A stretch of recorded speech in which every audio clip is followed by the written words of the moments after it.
Hello, good afternoon from our studios in Washington, D.C. area. My name is Alfred Amuzu. Welcome to the Ghana Agenda. Today we have a packed show for you, so please share the link so that your friends, loved ones who may be interested in the show can also join us and benefit. We are talking about three things today. We are talking about mid-year review of the budgets of the Republic of Ghana, which was delivered on Thursday by the Minister of Finance, Mr. Ken Oforiatta. And we want to look at it from the point of view of whether the economy has grown or whether we've seen growth in the economy and whether the growth we are seeing in the economy is real. And also, what has happened over the last 6 months and whether what the plans are for going forward. So we'll look at the media review and what has happened in 6 years, in the last 6 months, and the plans going forward stated by the Minister of Finance. Then we will go to Cape Coast High Court to look at the ruling that was given over the Assin North parliamentary seat. So here is a case where a Canadian or a Ghanaian who took up Canadian citizenship went back home to contest for the parliamentary position. He won the election. Currently, he's in Parliament, but has been taken to court because at the time of the election, that he filed his nomination, he still held allegiance apparently to Canada, which is a problem per the Constitution, and the court has passed a judgment on that, and we'll take a look at that. I'll be asking questions from our guest, who I'll be listening pretty shortly, on what they think that ruling implies to, especially those of us living here in the United States. Then the third thing we'll talk about is the Chief Justice. We'll go quickly to see whether the allegations against the Chief Justice, in other words, the bribery allegations where he has been alleged to have taken asked for $5 million to, produce a favorable judgment. It's going to see impeachment procedures instituted against him. So Chief Justice demanding bribe, and the investigations are ongoing, and an organization called ASEPA has presented a petition for the Chief Justice to be removed. We want to ask whether we're going to look into whether that petition is dead on arrival or whether it would actually come to fruition. Again, I will be joined today by Mr. Emmanuel Darko, who's already in studio. I can see him. I'll bring him on very quickly. I would also be joined by Dr. Lawrence. So Darko has been on the show multiple times. Mr. Darko, speaks for the MPP. He's a certified public accountant. I would bring in Mr. Dr. Lawrence Appiah, who would be representing the NDC. He's been on the show before. Great source of information. He does a lot of interviews, and I can't wait to hear what he has to say on the budget and the case from the Cape Coast High Courts. And also another person who just came on the show last week. I'm talking here about Ato Kwamena, who's one of our great supporters. He's been watching the show, following every single week, commenting, and we've been successful in bringing him to the show to contribute last week. We'll be bringing him back. Ato is neutral, and he would be bringing that balance to the conversation, because sometimes if you're familiar with the show, if you've been watching, it gets it gets very drawn between the NDC and the MPP, and we need to put that fair balance, or somebody else with a neutral who's not affiliated with any of the parties, to also share their views. We welcome your views as well. Please type your comments and ask questions of the guests, ask questions of myself, contribute to the topic. We just want to minimize the insults, because this is not a show for insult. This is a show to discuss issues impacting our dear country, Ghana. I'll take a quick break. When I come back, I'll bring my guest in so we can start the show. In the meantime, please share the link and tell a friend to tell a friend. The Ghana Agenda is on. Are you 65 years or older? Good news. Illinois has expanded its Medicaid health insurance program to everyone 65 and older, regardless of your immigration status. Need help to apply? Contact United African Organization, UAO, WhatsApp, SMS, IL65 to 773-420-8976. It's true. For most people, your health insurance program increases as you grow older. That's why the state of Illinois has expanded its Medicaid health insurance program to everyone 65 and older, regardless of your immigration status. Need help to apply? Contact United African Organization, UAO, WhatsApp, SMS, IL65 to 773-420-8976. If you are 65 years and older, there's one thing we can all agree on. Your health and well-being is important. Whether you are a recent green card holder or retiree, asylee or without paper, you're now eligible for the Illinois Medicaid Health Insurance Program. Need help to apply? Contact United African Organization, WhatsApp, SMS, IL65 to 773-420-8976. Documents needed to apply: your proof of ID, your proof of address, and your proof of income.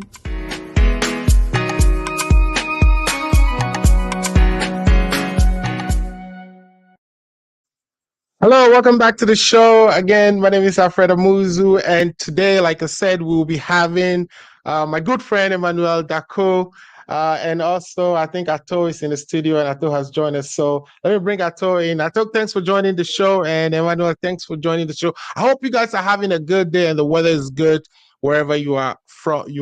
Joining from. Ato, I know you are in Chicago. How's the weather in Chicago? It's hot today. It's hot. All right, so sorry for keeping you in. We need to wrap the show up quickly so you can get out there and enjoy some of that. Get some vitamin D. How is everything in North Carolina, Emmanuel? No, North Carolina, Charlotte, it's very hot. Same here, but always the weather is nice. So probably after the program, I will step outside and have some chilling outside. There you go. There you go. I see Ato has a lot of documents, so today is going to be interesting. I can't wait to see. Of our time.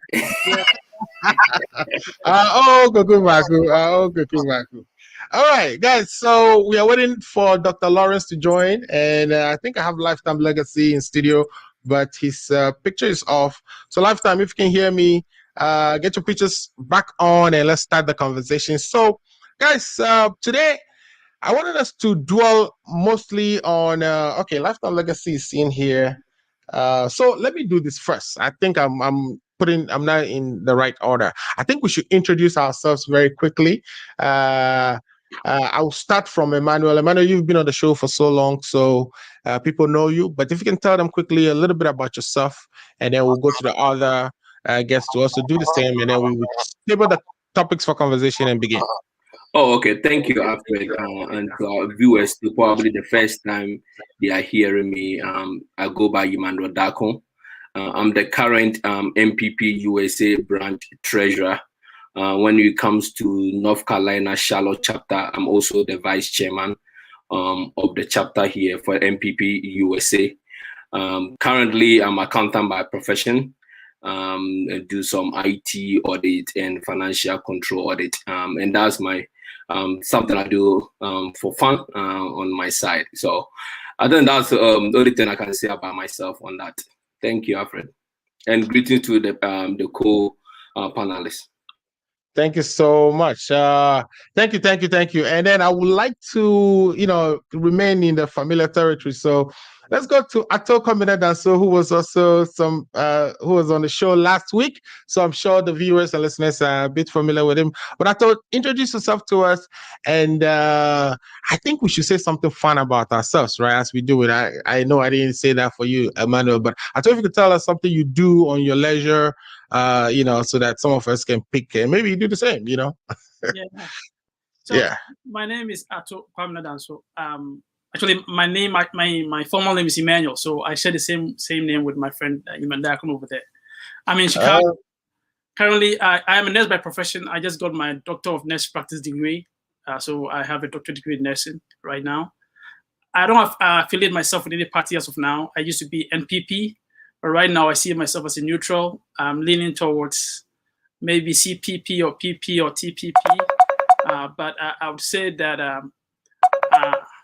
also one interesting thing about me is I like to play the piano. So right now I was at church with the choir, practicing with them, and I just had to rush over here. And I play soccer too sometimes during the summertime with the doctors, Ofori and Manu, the co-host. Right. Yeah, I need to be invited to that one of those soccer games.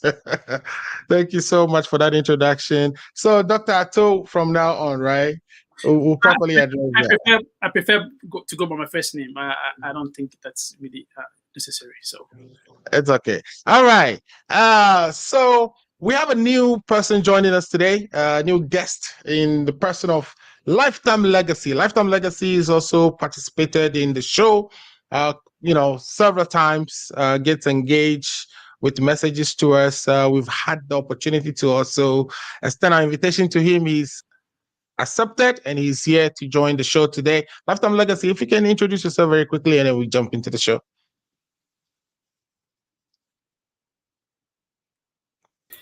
Thank you so much for the opportunity and the chance to be here. My name is Appiah Gastor. I'm an NEC member, former youth organizer for Ablekuma West constituency, where my brother Dakun have an MP as Oslausu. I was a former youth organizer for that constituency. I'm a student in IUPUI in Indiana, mechanical engineering background in my third year, and a strong NDC member. All right, so the stage is set. We're only waiting for Doc to join us. So guys, today I want us to talk about three things. We'll talk about the budgets. We'll dwell mostly on the budgets, see if, like the president said, he can bring the economy back, but he cannot bring people back. And so we're looking at the context of COVID and the impacts on the economy, etc. And then we would jump to Cape Coast. The Cape Coast issue kind of is dear to us because we are all in the United States here. And I'm not sure, but some of you may have aspirations of participating in our democracy, whether running for parliament or not. This is one person who left Canada and went to Ghana to contest for parliament, won the election, was taken to courts, and the courts currently came out with judgment and annul that election results. So we'll look into that. And then the third thing is our Chief Justice, who's currently facing a petition to have him removed. The question is whether that petition is going to fly or not. So let's take the first one. The Minister of Finance was in Parliament to present the budget according to Section 28 of the Financial Management Act, and he indicated, or he was able to show or demonstrate to the country that the economy is on the way back to recovery, even though we have not now he's also shown that we've not realized all the revenues we were anticipating to realize by this time of the year or by June 30th of the year. We also did not spend all that we plan or we program to spend, and that's the signs are showing that we are on the way to recovery. Plans that they've put in the Obantapa CARES and Obantapa program is working, etc., etc. Let me start from Ato. Ato, listening to the Minister of Finance, do you think that we are on a recovery and this is a solid recovery? Because again, I'm asking this question looking at the fact that Ghana is about to go through a third wave of COVID, which I'm not sure it would lead to another lockdown, but it would have dire consequences on the economy. Are we on a recovery, and is this a sustainable recovery from where you stand? I think you have your mic on mute. I thought you let Emmanuel go first, since Emmanuel is the ruling government. But I would. Your microphone is off. Maybe we should do that. Yes. Emmanuel, you are the ruling government, so let's start from you, Emmanuel. Emmanuel, your Minister of Finance or our Minister of Finance came and gave us, those, very ambitious reports, of course, and plans for the future. What do you think of the recovery? Do you think this recovery is sustainable going forward? Okay, thank you. And I know Ato changed the baton to me. And I think thank you, Alfred, for today and our viewers for listening to us. And I think this is very, very, very important that we talk about the budget review. Our Honorable Minister of Finance came to Parliament, media review. And we know in somewhere, I believe in March, when he came for 2021 budget, which was very, very critical. And looking at the situation Ghana have been, not only Ghana, across the globe, economically, we cannot hide some of the challenges that have hit the government, especially, I know after you brought it up, the revenue aspect of it. And you realize that in 2020, our revenue level went down. Expenditure also went up. So the government was very, very in the very fiscal deficit on that, where some of the benchmarks were really tweaked. So coming to media review, most people will say the economy have not recovered that much.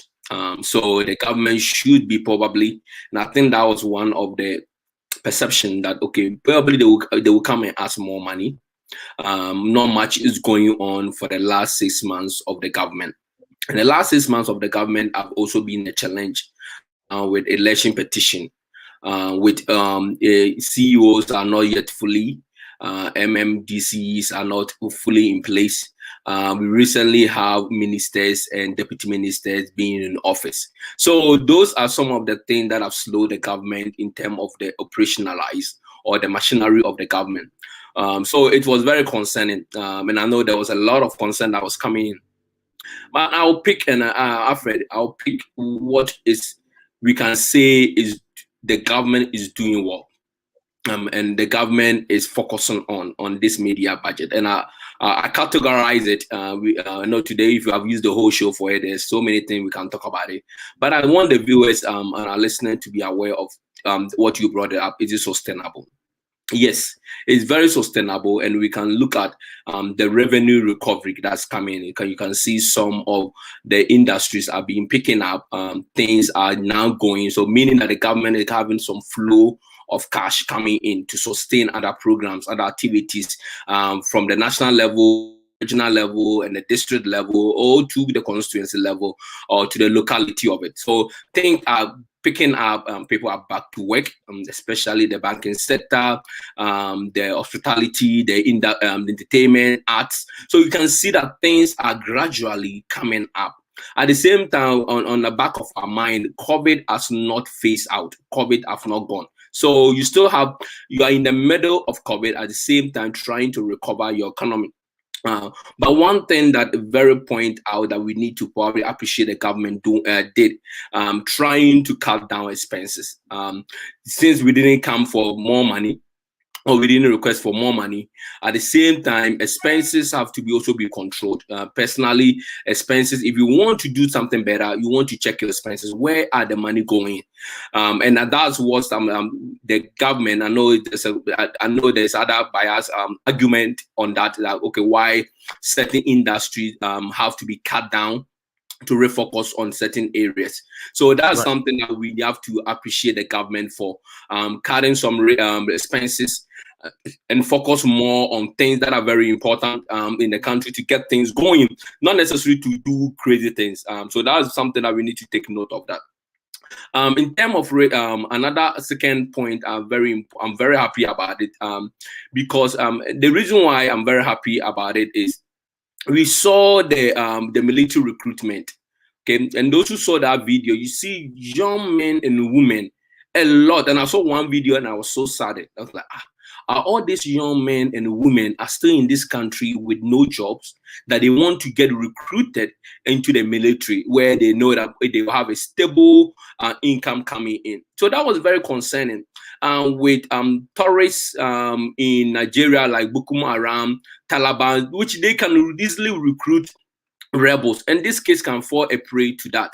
Or people trying to smuggle people from the country to Libya and go to other Asian countries. These are very concerning that our young men are jobless in this country with this over almost 30 million population. And looking at the young population that we have in Ghana. So that's one part that people might argue on that why the minister, honorable minister Kenneth Ofori-Atta, focus on the youth empowerment, and that's something for me. I really appreciate the government in saying, okay, this is a national concern and we have to address in the budget. What are we doing about it? So creating 1 million jobs, my son, the 1 million job is going to materialize. Okay, and that's, you see, you might sound more policy driven or people driven, but I bet you it's going to materialize. We said, but also, how are you going to create 1 million jobs when you are not changing the expenditure you've budgeted? So you've budgeted. Let me go back to my. You budgeted that you were going to spend. What is your total expenditure here? You budgeted that you were going to spend about 15. You budgeted that you're going to spend about 15 billion within the first 2 quarters. You spent it 14 billion. Overall, you would think that the budget would have been increased for the level of jobs you are trying to create. How are you going to create the jobs if you are not increasing your budgets? Yeah, because even though if you look at the revisions they did to the budget, they've revised the revenue numbers up. If you can, I think I'm getting feedback from you, so check your mic. They revised revenue upwards, but they kept the expenditure same. But you are telling me you are going to be creating 100 million jobs. How are you creating these jobs if you're not spending? Good. So, and you don't have to spend. And then I can say you don't have to spend to create something. Okay, you don't have to spend to create something. If you have the resource within your power, it just, and I know I told you there's other industries that we have cut down to refocus the resources to create these jobs. This job, you might say, okay, hey, how are we going to do it without money? Okay, creating a job does not mean that you have to spend to create. Okay, we have the resources within various ministries, and I know those ministries that was mentioned, especially lands and resources, this, and then youth and youth employment, and then I think the new youth and enterprise agency that will be coming up. These are things that the government. That's what you need, leadership. See, leadership that is thinking ahead. Okay, we don't have to burden ourselves to create a job. So why are we going to spend more money and then pump money into the system and thinking that, oh, we're creating a job by expenditure? Then why do we not stop spending and give the money to people? We could have done that. But that's when you need leadership to look at, okay, our physical position on that. What revenue is coming in? What can we generate internally? And then you call it, okay, how do you use your retained earning to create something within without spending it out? And that's where I think that the finance minister and his team and the government is more intentional about it. That yes, you might have concern that, okay, we are not asking more money, but we are able to manage what we have now so that we can create something out of it. People like create something out of nothing. That's what will help the youth bring back the focus of. For me, I'm very concerned about it, because when I saw that video, I was like, it's very concerned as a nation. That's when vigilante came out of it. These are some of the challenges that create some of our political machineries to use this youth to do things that were not lawful. So it's good the government are focused on that. Okay, how do we finance this young enterprise? So you think, government can create a job without showing any increase in the expenditure as they've budgeted for the year? Let me go to Lifetime Legacy from the NDC. Lifetime Legacy, you've heard my good friend Emmanuel. Emmanuel is saying that the economy is on the rebound. The economy recorded 3.1 GDP growth in the first quarter. In the second quarter, we pick up 3.4. That we are on track to hit our 5.1 that was projected in the budgets, and even that is being revised upwards. Now, our GDP is being revised upwards. At the same time, you could see that we are not increasing expenditure to actually spur the growth, because you really not going to get no growth if you're not spending. I mean, things don't just grow. They grow from, you can't provide jobs without creating them, which means spending some money to either build factories or build things that people can be employed working on. But the government doesn't show any increase in expenditure. They kept expenditure the same while they show a revision in revenue, even though we are still behind on the revenue numbers from the first 6 months of the year. What is your assessment of this rebound vis-a-vis Delta and a possible third wave in Ghana? Thank you so much, Mr. Host. I will start with the finance minister couldn't have requested for any additional money because they've not done any development or they've not spent. So how will they come to ask for additional money whilst the ones that we've given them for the first 2 quarters is still with them? I don't have a strong economical background, but then my little knowledge in economics tells me that if you want to, there's no way you can have a growth when you are not spending. For instance, if the government is investing so much in development, it's recruiting a lot of people are being paid, services are taking place, that is when expenses will go, or the government will spend, and then that's how we can say that the economy is growing. For instance, if you have a government who is not spending and also have introduced a lot of taxes in the beginning of the year and is not spending, automatically you are likely to have the kind of growth they are talking about. And to me, I think this is artificial growth. This is artificial growth that they are talking about. Now, it's so sad that we are almost in the 8th month. And this is a government that was ruling, that has ruled for the past four years and continuing affair. Yep. And we are in the 8th month and they could not still form their government, let alone have people in place in offices to implement some of their policies that they promise Ghanaians. So I think for me, it's a failure on the government. The finance minister couldn't have asked anything because to whom much is given, much is expected. If whatever is given to you in the first beginning of the year, you've not been able to account for it, or you have nothing to show off, there's no way you can come back and request for more. So right. It's the honor lies on of us as a Ghanaians to pray for them that they put the necessary people in place to get the government machinery in place to work, so that what they promised to Ghanaians, or the promises they make to Ghanaians, they will begin to fulfill them. If they begin to implement those policies and the economy is growing, that is where we can all confidently say that we are coming out of the situation, the bad situation. But as it is now, there's no spending, there's nothing, there's no project going on. You cannot conclude by saying that the economy is growing. This is my opinion. Thank you. Quickly, let me ask you, in the budget, you've seen where they've shown you that they've budgeted for 15 billion, and I'm looking at Appendix 2C, which is economic classification of central government expenditure, which is on page 100. They showed you that they've spent 15.1 billion. Matter of fact, they programmed 15.1 billion and they spent 14.6. So what has not been spent is not that significant. So they've actually spent what they said they were going to spend.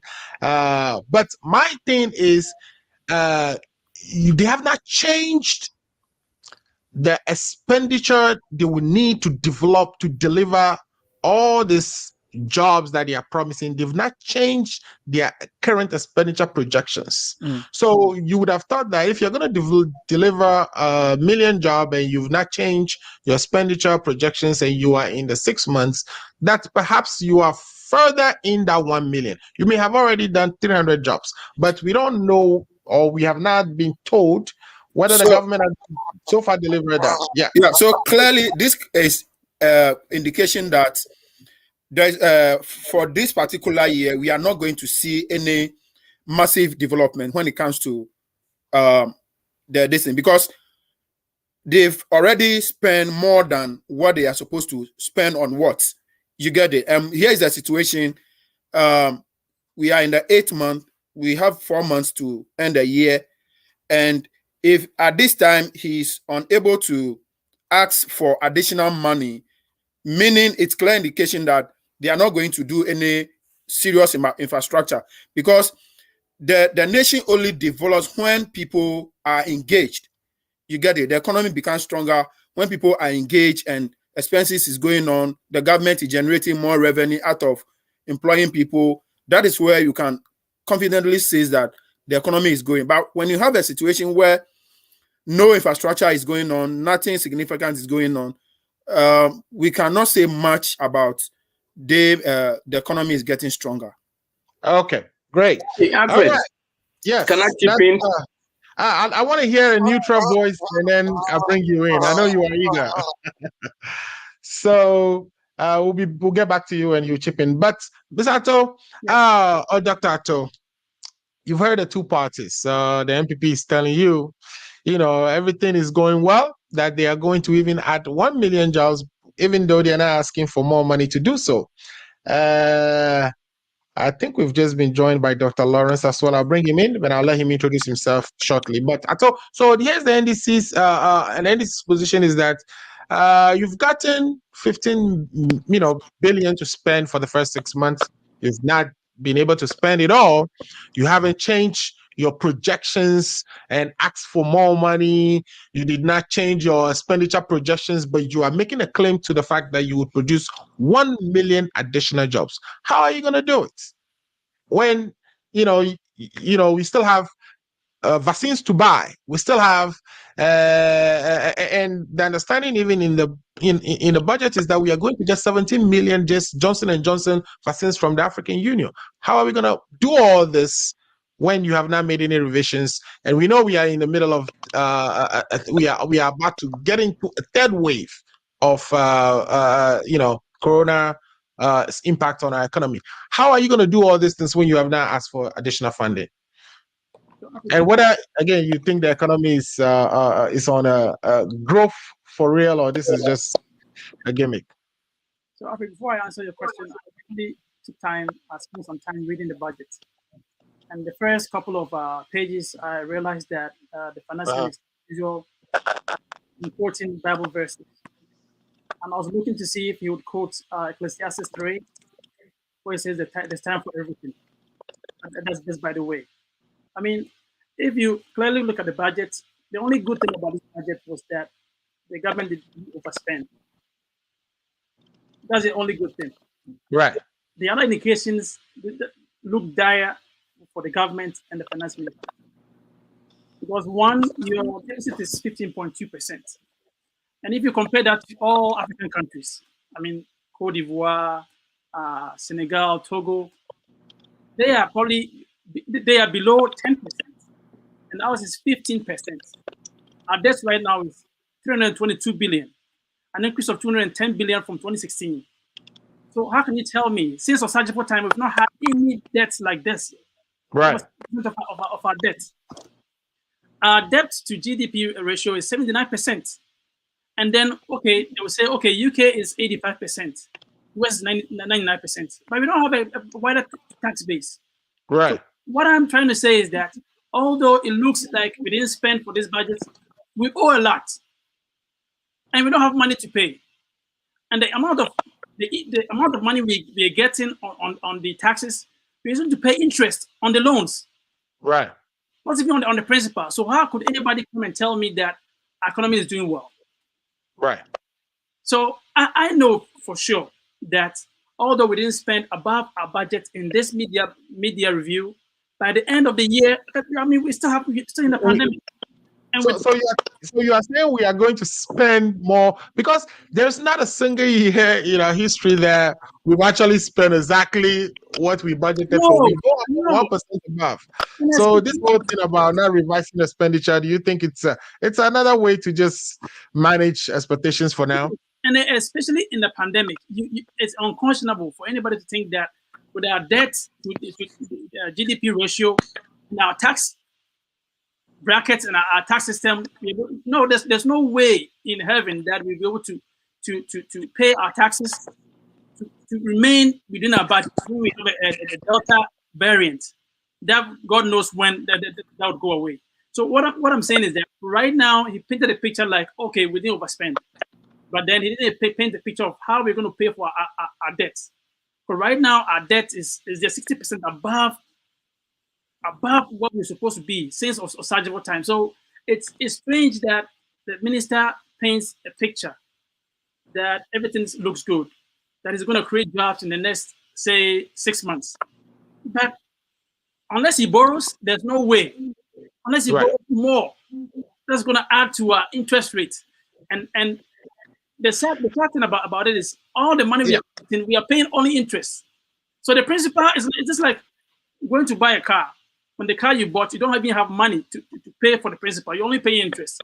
So imagine the amount of money you pay in the next 4 or 5 years. So the budget looks good that we didn't overspend, but then it doesn't talk about how we're going to pay for all this debt. And we don't have any. The only solution will be maybe it's IMF, that I don't think Emmanuel would be happy to go to. But right now, that's the only solution to go to, because you don't have any plan to pay for all your loans, including interest, although you didn't overspend. Right. They are telling you that we have discoveries. We have discoveries in some of our oil fields, and oil prices being forecasted to go high. They also say that the Obantampa Cares Plan, that they are asking for private industry or enterprise to actually contribute 60 billion extra towards our development plans. Do you think this would be ways that they finance the growth they are projecting outside the balance sheet? No, so Alfred, with gold, our GDP was not. It wasn't significant. It was just, if our GDP was 4.6, probably would go up like 6% with gold. So that would not be significant. And the money we get from gold, that money would not be able to pay our debts. All those Obatampa nomenclature and all these names, there are ways that I think is only giving us hope, but actually it will not help us pay our debt or reduce the amount of debt we have in the country. Right. Okay. Let me bring in Dr. Lawrence and have him introduce himself. I know, Emmanuel, you have rebuttals, but if you can hold those. Dr. Lawrence, introduce yourself, and what we are talking about so far is our budgets. We've heard the Minister of Finance, and I want to take your view on what do you think about the growth projections that is made. He said we've had 3.1 first quarter, second quarter 3.4, that they are still maintaining the 5 point. They're actually revising upward our GDP growth to be 5.4 or so. I've seen some reports from the Economic Intelligence Unit that also revised theirs from 2.6 to 4.8, so coming closer to what the government is projecting. But do you think this is superficial? Do you think we are going to realize this growth? And also the whole bit about not increasing their expenditure projections, do you think this is going to hold? How do you hold your expenditure at the same time, deliver all these jobs that they are claiming? Yeah, thank you very much. My name is Dr. Lawrence, and I'm an NDC USA communicator, founder of the Friends of John Dramani Mahama North America, and then founder of the Diaspora and Progressive Movement in the United States here. I just want to know if we are having a tea party here, because Emmanuel has been sipping his tea every second as if we are having a tea party. So I want to know if we are having a tea party here. If we are not having a tea party, I would beg Emmanuel to put his big white cap somewhere and let's get down to business. this is serious business. We are not taking tea party. And that is what I want to say. Now, on the issue of the budget and its projections, I mean, I don't want to sound like a doomsday prophet or whatever, but what projections has this government come up with that it has met? And what promises has this government come up that they have actually honored that promises? You see, what I see about this budget and this projection is that it is going to make Ghana very, very, very difficult to live in. That is all I can say. And from what I am beginning to see, the MPP knows they have lost the 2024 elections. So what they are trying to do right now is to make the country and the economy difficult for the next NDC government to handle. That is why they've started with this budget of we didn't ask for any more money, we didn't increase taxes, but we are asking Ghanaians to contribute or donate 100 cedis a month towards the cathedral. That is what they are trying to do, making the economy very hard for the Ghanaian people.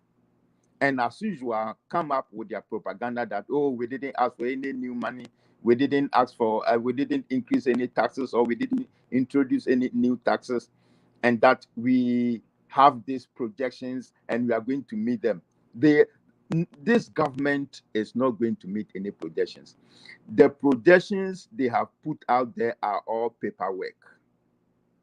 The projections they have put out there are all paperwork. They themselves know they can't meet any of them. They themselves know. Was it this government that campaign on the fact that borrowing was a lazy man's approach to governance? Was it not this government? And how much have they borrowed now? When they were telling President Mahama was incompetent, the GDP to growth rate was about 73% or so. Today, how much is the growth, the GDP to the growth rate? How much have they borrowed so far? How much have they borrowed? I think they borrowed over our debt stock is now over 300 billion Ghana cedis. Meanwhile, when they took over, it was just 120 billion Ghana cedis.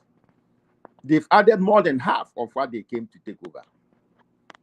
And if you have added all this debt, all this money, and you have nothing to show forth, why would you go to Parliament and ask for any more money? So it is not the fact that they didn't ask for any more money. It's because they can't ask for any more money.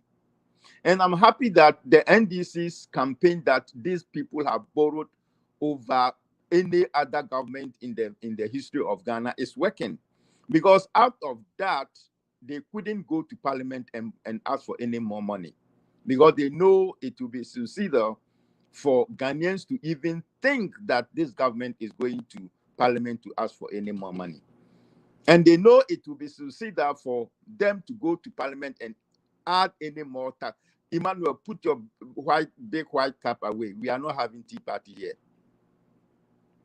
So they know it will be suicidal for them to go to Parliament and ask for any new taxes, because they know the taxes they have imposed on Ghanaians is more enough. So that is what it is. So if you ask me, Dr. Lawrence, whether this government is going to achieve any targets or any growth or anything they've put out there, I am very, very unsure. Which of the growths that they met? I mean, 2017, they came up with Asunje budget. Then 2018, they came up with Ahoto budget. Then 2019, they came up with a Jumapa budget. Then 2020, when they were going, they came up with something budget. And 2021, they've come up with a new budget with some new projections, which they know they are not going to meet. So I wouldn't say much. I mean, if you want to go into the nitty-gritty of the budget, yeah, we can do that. But as to whether these projections and this growth they've put together and then telling Ghanaians they are going to achieve them? I, Dr. Lawrence, will say no, because looking at the track record from 2017, they've never achieved any of their targets. They have missed all their targets. They have what we call it, all the promises that they put forward, they failed. All their flagship program that they put forward, they haven't been able to deliver them, and they keep promising that they are going to use, that they are going to give youth, they are going to create a give the youth 100 million jobs. But Dr. Lawrence, the NPP would tell you that in 2014, NDC realized a GDP growth of 2.8% in 2015, 2.1%, in 2016, 3.3%. So NDC was pretty much not even hitting the 4%. But in 2017, they were able to record under the NPP administration 8.3% GDP growth. 2018, they did 6.1%. They did 6.5% in 2019. And it was only Corona that took them to 0.7% when the rest of Africa was actually recording negative GDP growth. So that they've done well. And even in their recovery, they are doing almost 5%, which is above what we were having since 2014. You see, let me tell you this. When you started talking about the growth, right? Did you realize that they were coming down from 2017? 2017, 2018, it came down. 2018 to 2019, it came down. 2019 to 2020, it came down. So before the coronavirus even hit Ghana, the growth was coming down. And you see, not let deceive ourselves with these figures and with this growth. Look at what is happening in the country. That is what is important. Look at what is happening in the country.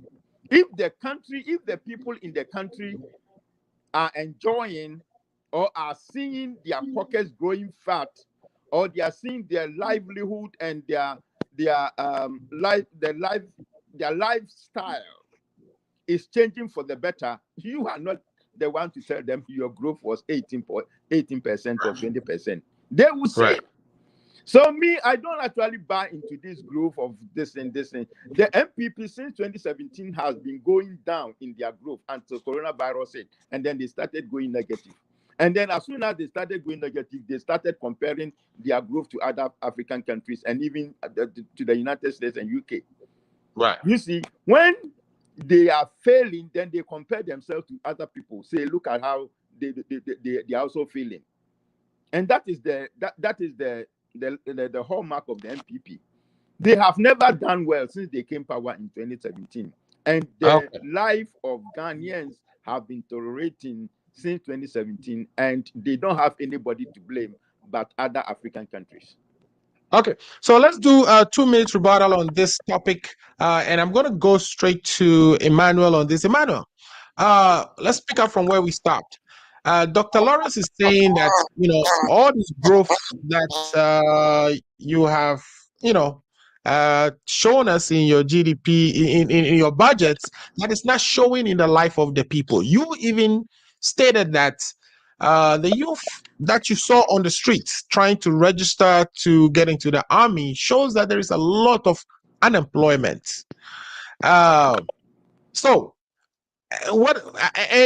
sometimes we see mistakes in the budget, and I'm going to show you some mistakes that I found in this budget. Are these numbers just mistakes being made here? And I'm sure there are mistakes, of course, because the IMF and other organizations are calculating the same numbers. But this is not showing in the life of the people. So how can you convince the Ghanaian that the NPP is actually growing the economy for them, that is going to provide some benefits and jobs for them in the future? Okay, thank you, Alfred. Greetings to my friend, Dr. Lawrence. We'll still have tea party. The government is doing well. I think, Alfred, before I come, I need to correct something. I think we are having a conversation that we need to base it on facts. The 1 million jobs for the youth is for the next 3 years. I think we have to be clear on that. This is not a job that is going to be created within 4 months of the year. So this is based on a 3 years timeline. So approximately within a year, we expected to have about 333,000 jobs being created. And even one D1F, one district, one factory, even this year, indirectly and directly, jobs have been over 150,000 jobs have been created out of that. So you can even do the math and like, okay, the government is in good on the good route, even 1 million job within 3 years. And I can point Mr. Lawrence back to their own manifesto. GM even promised 1 million job over 4 years of term, and that was in your manifesto. So you can go back and double check that. And then there was a concern: how are you going to create 1 million job within 4 years of your administration? And that was something that you promised Ghanaians, and Ghanaians didn't believe in it, and they didn't vote for you for that.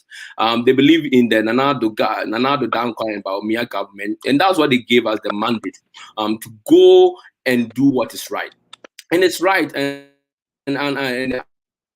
Alfred is right. And then we cannot hide. And for me, I'm honest, we cannot hide behind party colors and say that, okay, things are perfect. Okay, COVID have brought some challenge to Ghana, and I've lost even industries were not able to operate, and then of course a lot of unemployment into the system. And that's why I was making those reference that we saw those youth coming out. So there's the challenge has been there, and then that's when the recovery aspect comes in.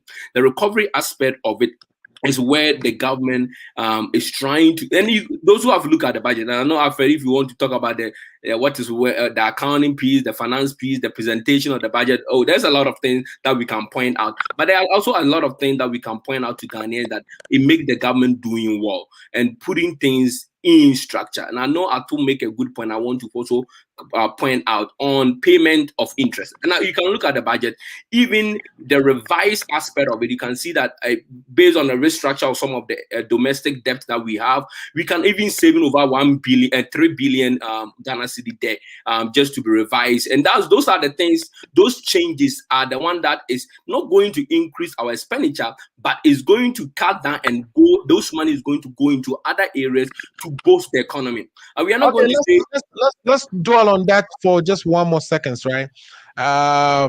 Here's where you've gone to the Euro market to take bonds, the 0 coupon, 500, whatever million you were talking about. But you went for 3 billion in the Euro market, on the Euro bonds market, to restructure your domestic debt.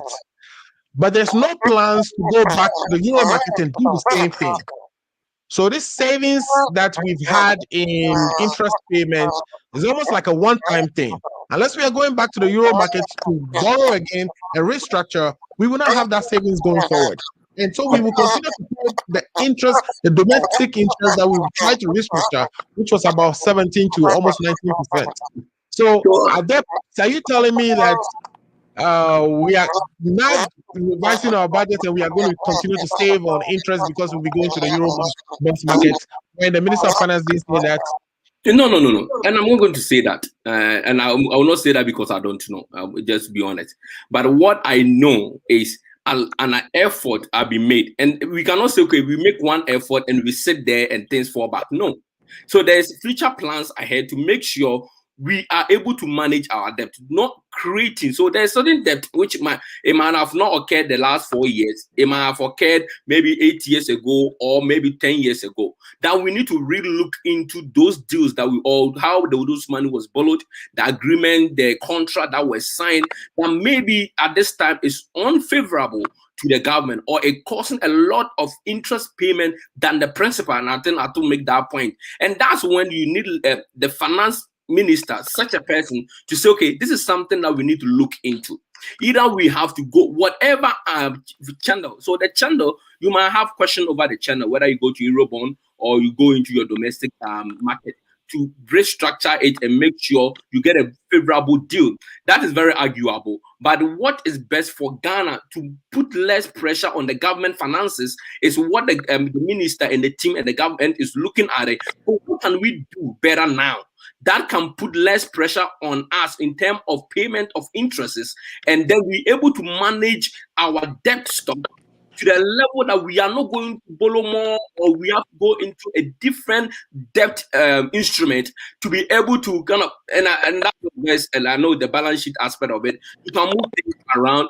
but nothing changed. At the same time, maybe it give you room to operate, and that's where probably we can talk about more of the balance sheet structure. We can push things around.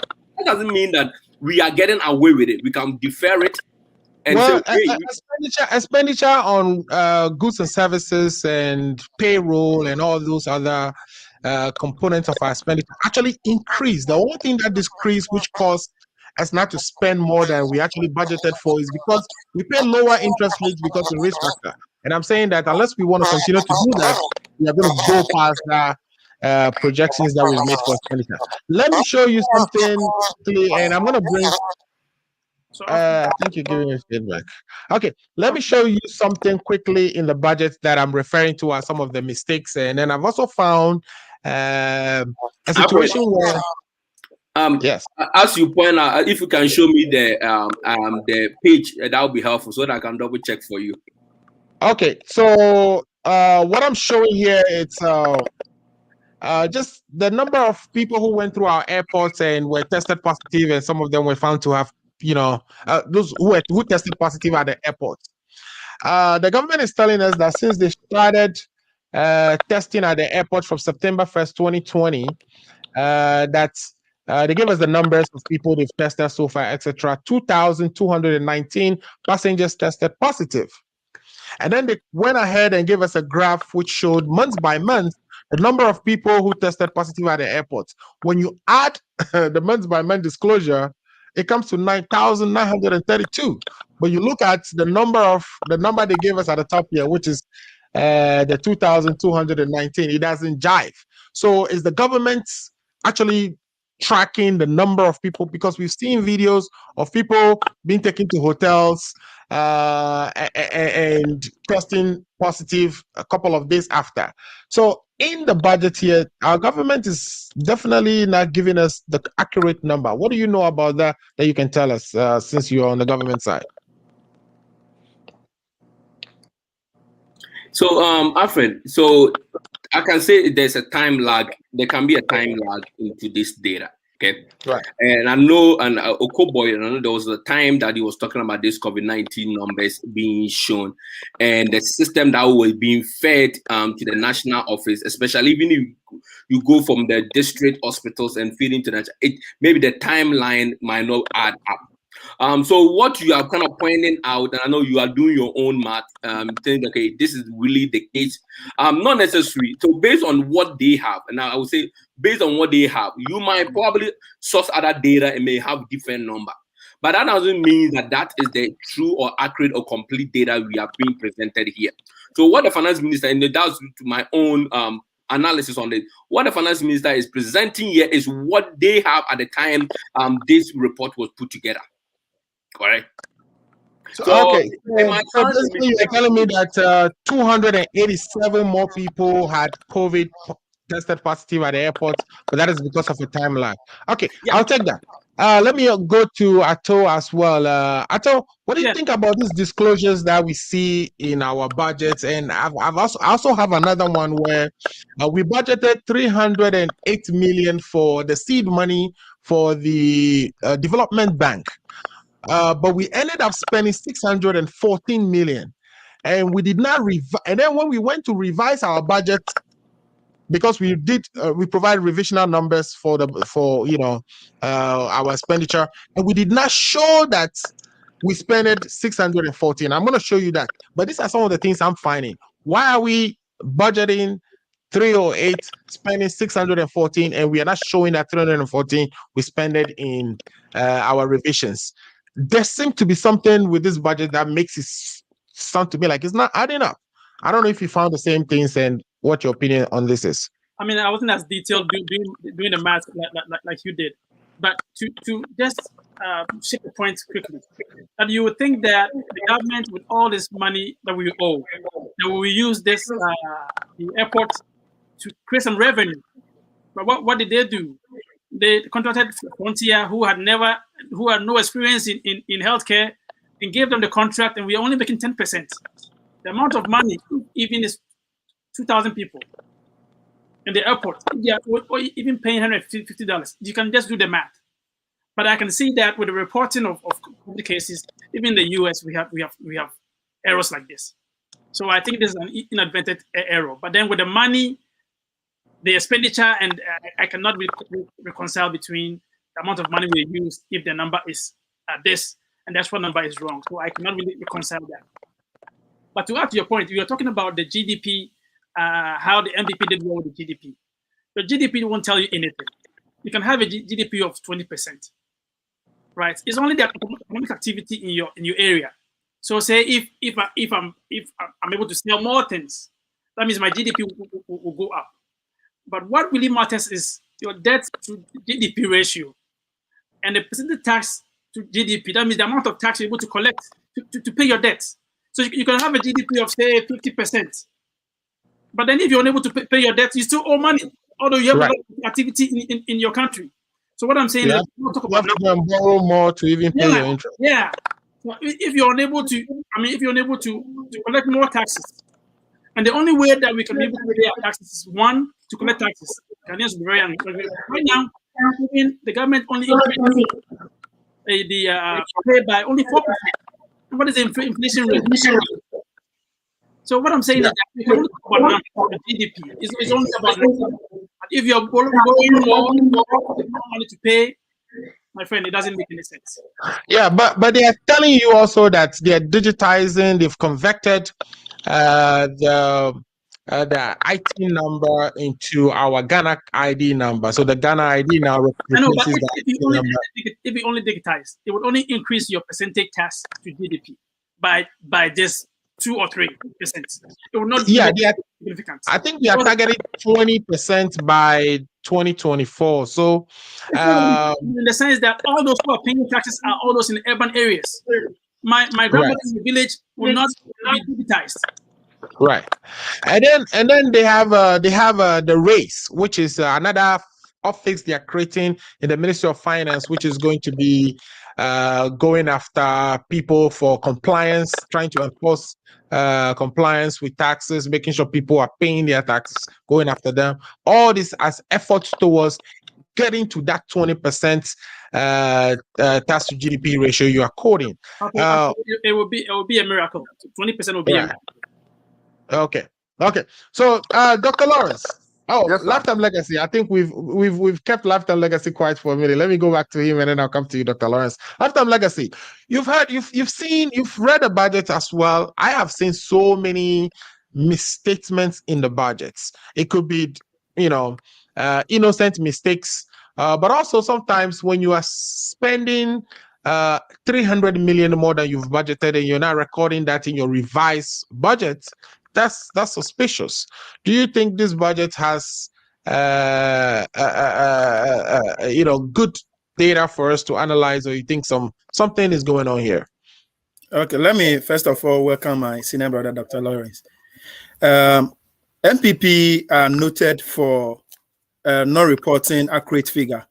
If you recall, I think somewhere 2020 in one of the budget statements, they presented different figure to Ghanaians, and when it goes to IMF, the figure they sent to IMF, it was also different.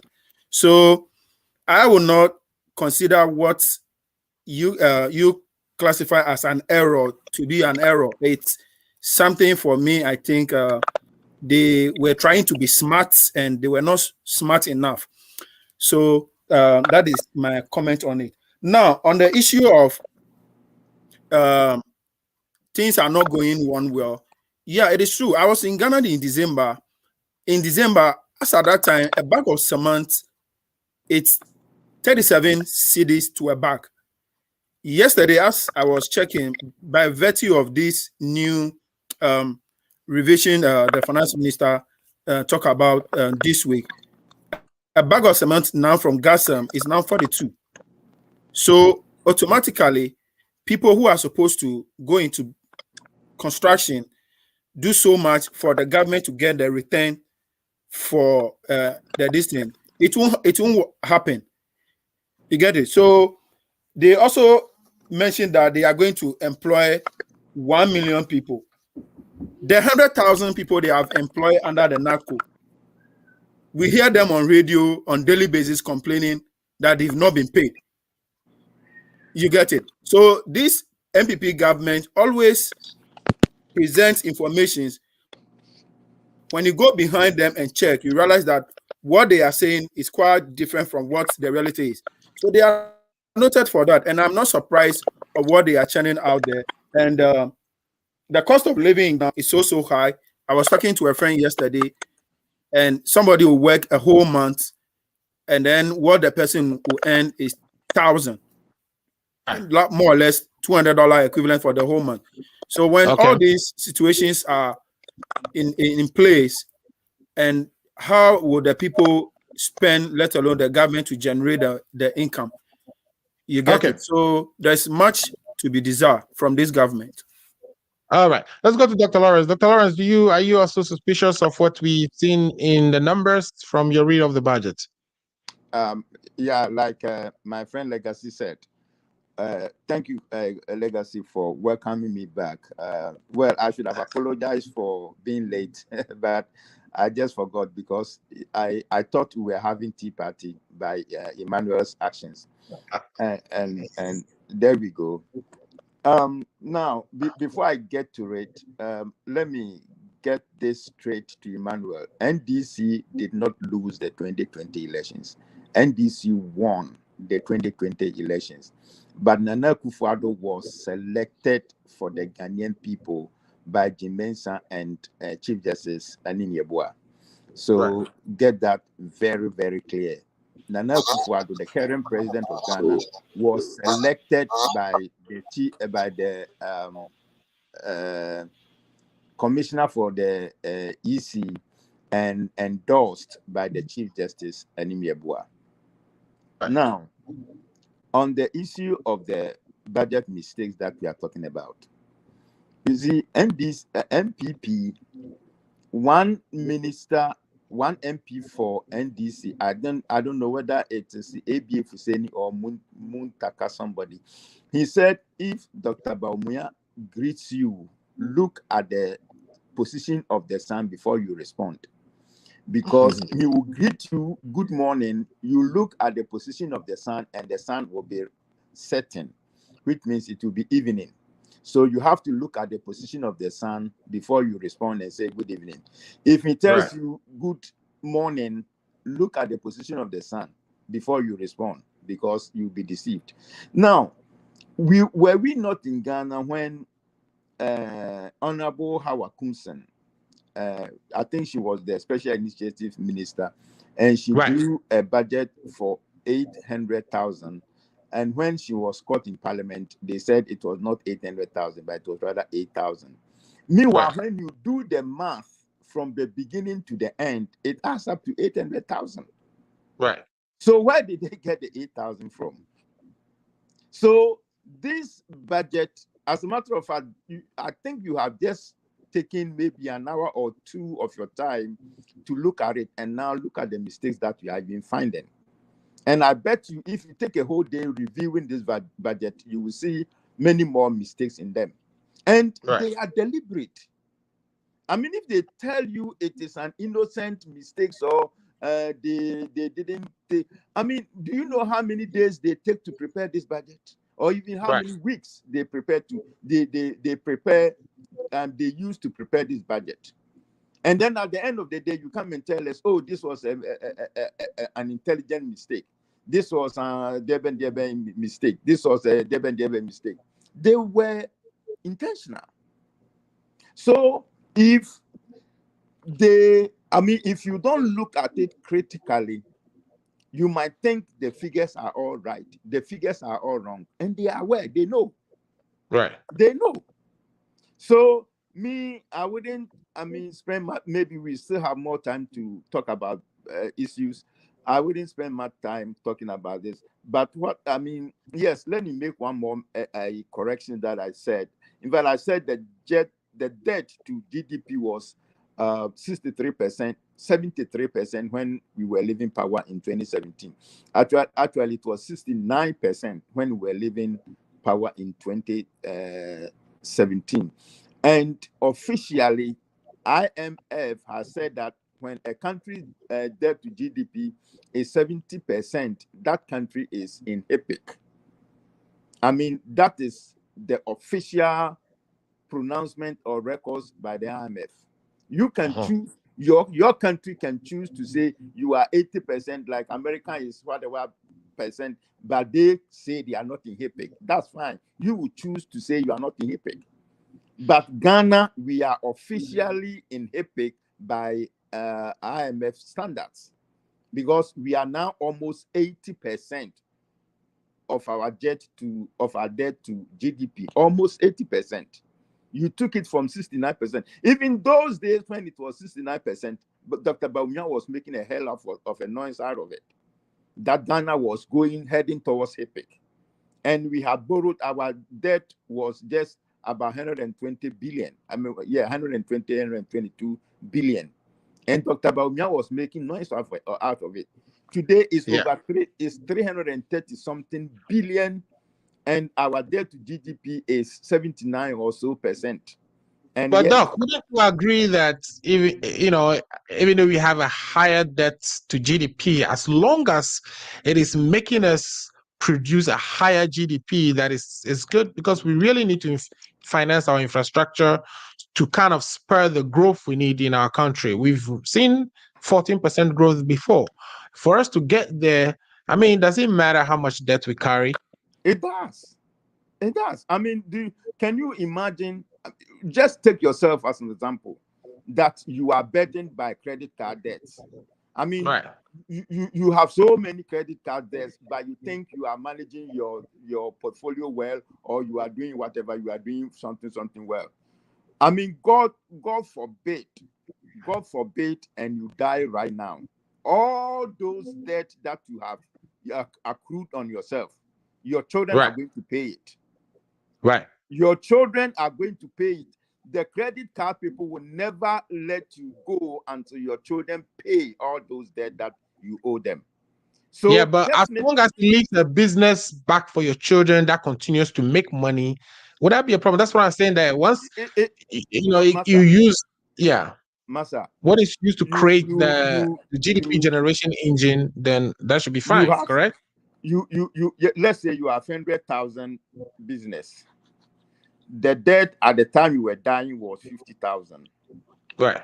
Your credit card people are coming for this 50,000, which your children will not have. So they will go into the business of that 100,000. So at the end of the day, the 100,000 business has now been reduced to 50,000 business. And what are you going to do with 50,000 business? That is the question Ghanaians should be asking this current government. Yeah, but we wouldn't be asked to pay all our debts at one time. So the country is to continue. It's going to continue to grow. But Alfred, these are the facts. I differ with Dr. Lawrence. I mean that debt to GDP ratio doesn't really matter, because if it matters, then the US is higher, the UK is higher. But please, don't even start that. I didn't want to go there. That is why I just that's what you said. This is the face of the evidence. You say it matters, but what I'm saying is that what matters is your ability to pay. It is not. Yes. It is not your ability. The UK is 85%. The US is 99%. So I don't know what you're talking about. No, I think the US has already exceeded. It's 102 or so at the United States. So I mean, it doesn't matter how much money you owe. What matters is your ability to pay. Your ability to pay, and if you're able to raise the funds internally, the better. Listen. Let me use the credit card example again. Right. You have 10 credit cards. The total amount of the 10 credit cards is maybe 10,000. Okay, so that is even too much. Let's say the total amount of the credit card is $2,000. You are paid $2,100 a month. So at the end of the month, you write checks out of your 2001 paycheck to pay 2,000 credit cards. So you are left with only $100 to spend on or to live on for the rest of the month. Maybe you haven't even paid. You haven't even paid your mortgage. or your rent. You haven't even paid your car payment. You haven't even paid your insurance. But because you are telling me you are able to pay your 2,000 debt, you are good to go. Is that a common sense? Yeah. You actually comparing apples to oranges. What I'm saying is that if you're saying that your debt to GDP ratio is what matters, then Ghana we are 79, right? Is that correct? Correct. The UK is at 85. Is that correct? Correct. The US, I'm saying, Alfred is saying, is at 105. Is that correct? That is correct. That means that if it matters, then those countries are in trouble. But the difference between that and Ghana is that they have a wider tax net. That's the tax to GDP ratio. It's about 28% for the US. I also disagree with you, Mr. Ato, because, for instance, those countries you are mentioning are not into any infrastructure development. That's what I'm saying. You get it. So in our situation, we are borrowing for consumption.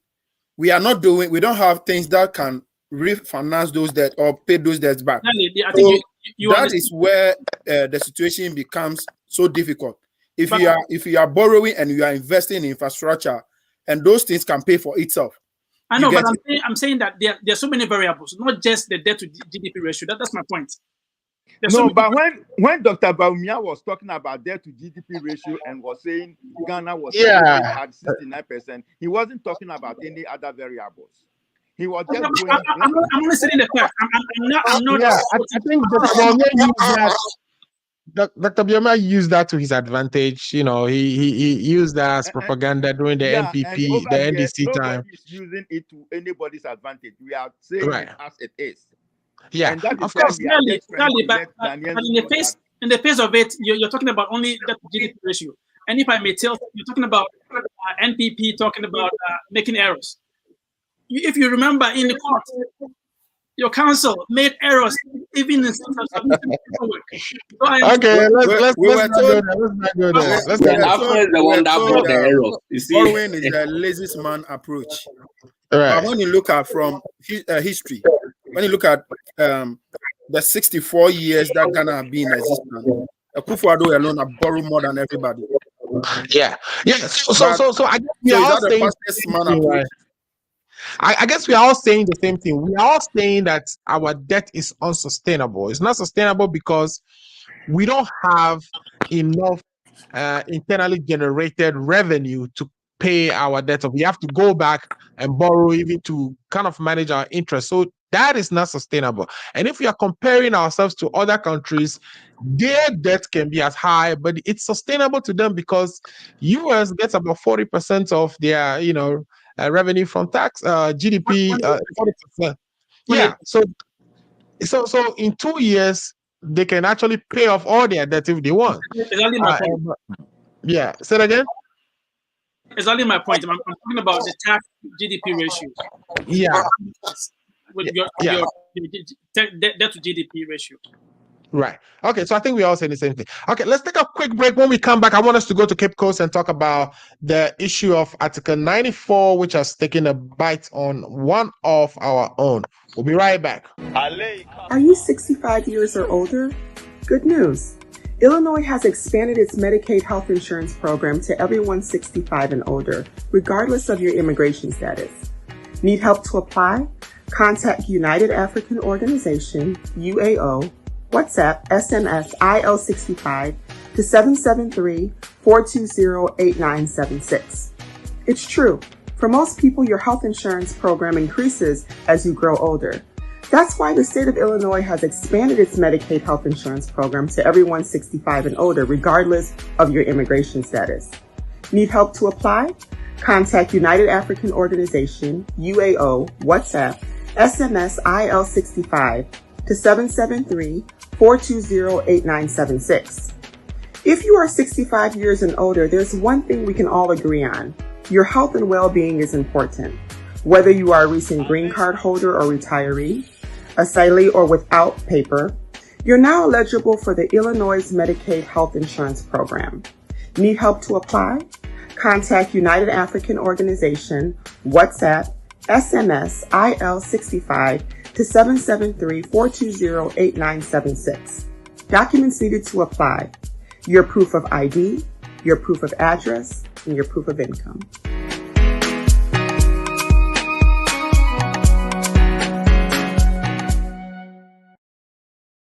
All right, welcome back to the Ghana Agenda. Again, we've been talking about the mid-year review, which is an account of the last 6 months and plans that the government will be executing going forward, whether they will be meeting their projections, how the economy is performing, etc.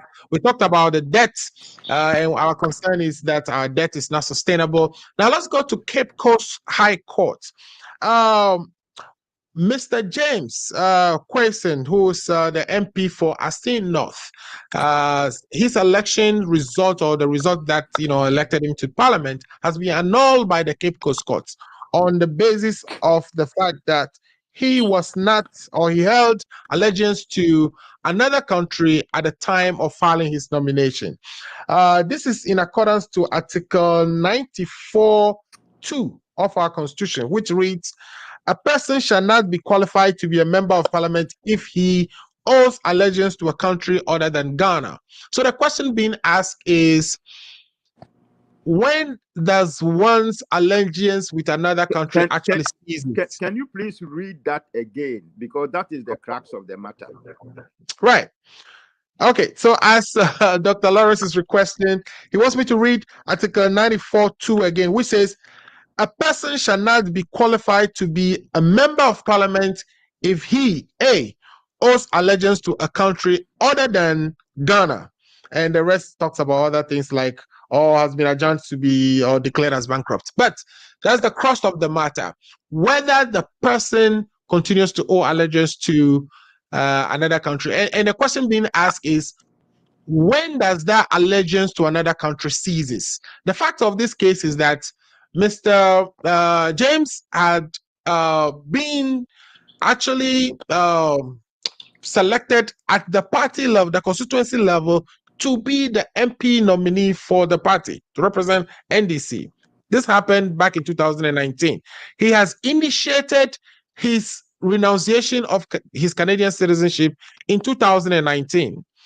Then in 2020, from November 5th to November 9th, the EC opened nomination forms for people who would be contesting, or the MP, parliamentary candidates, to file their nominations. He went ahead and filed his nomination and was accepted to run.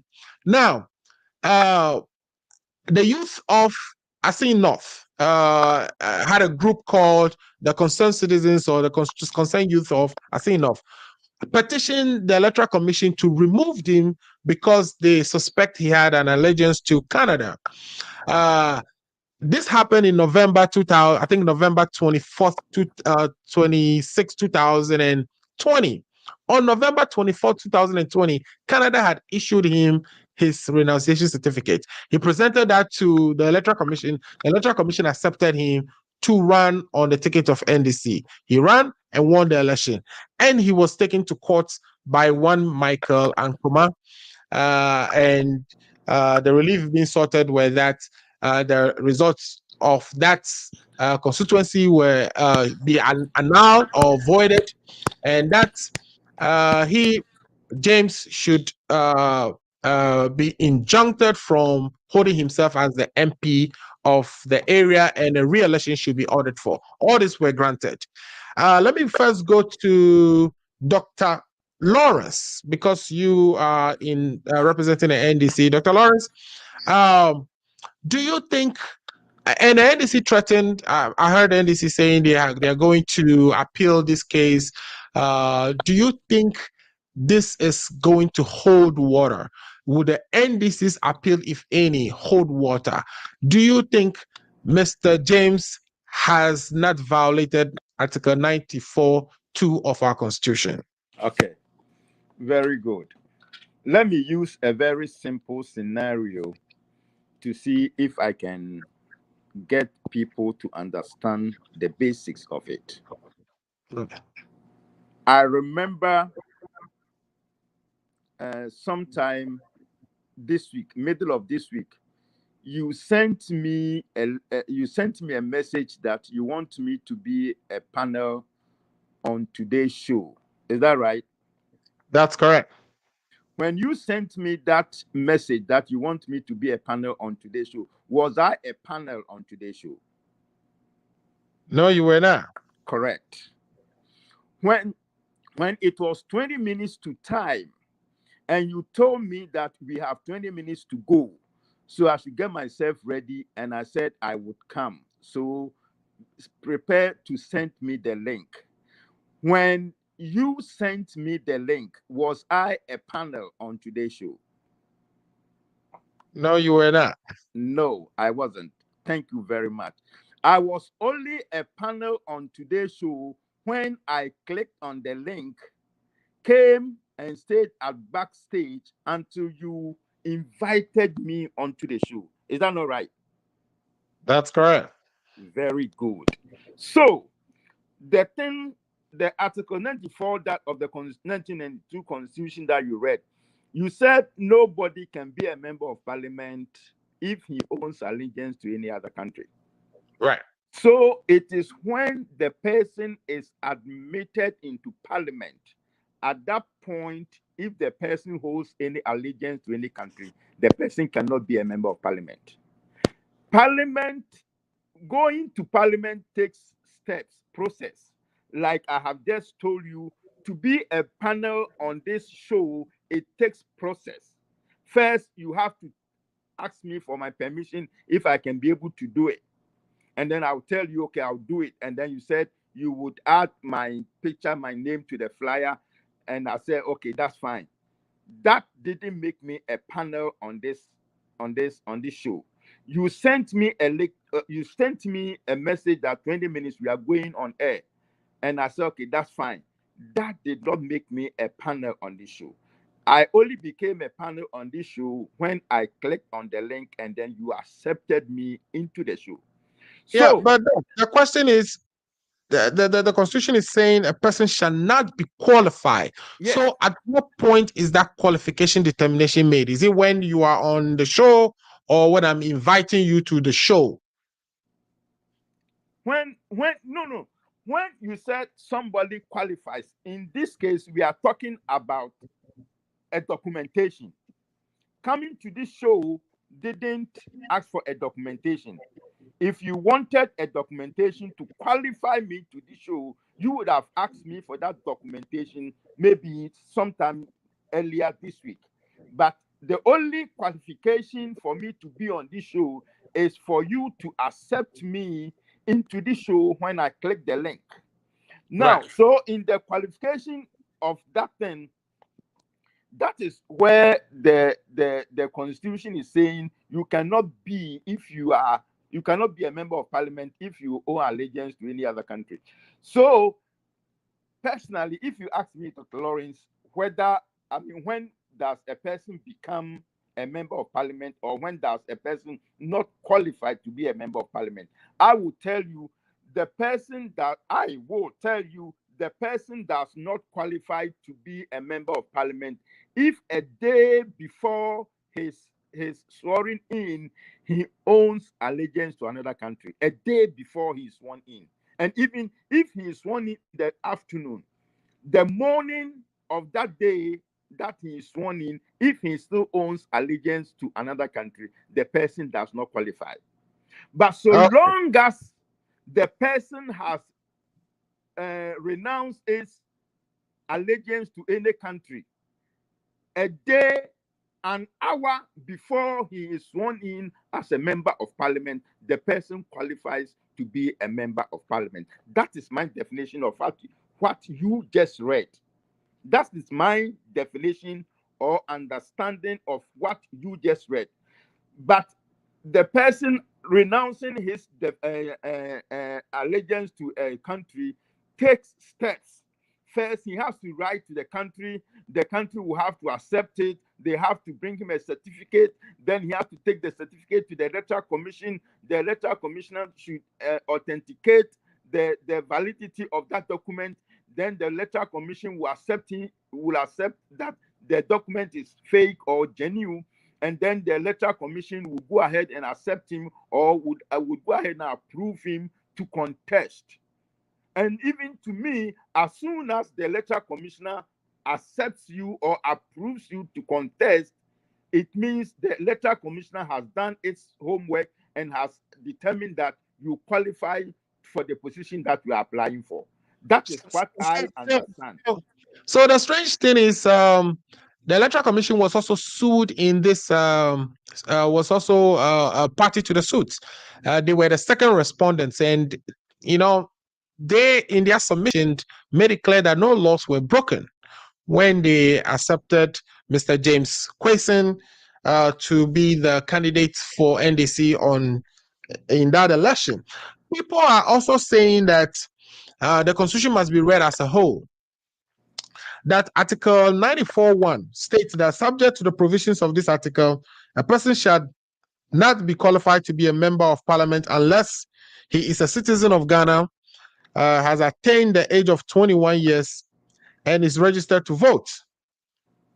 Yeah. And is a registered voter. So, Mr. Alfred, I mean, I know other people are coming in. So, to sum up what I have just said, I mean, at the time Mr. Kwesi was being sworn in, he had attained the age of 21. He was a citizen of Ghana, and that qualifies him to be an MP. Now, my understanding is that NDC is going to appeal the judgment from the judgment of the Cape Coast Circuit or High Court, and they are also going to Supreme Court for the interpretation of that Article 94. So let us see how it all wraps up. But I personally think that at the time Mr. Kwesi was sworn in as a member of parliament, he was a Ghanaian.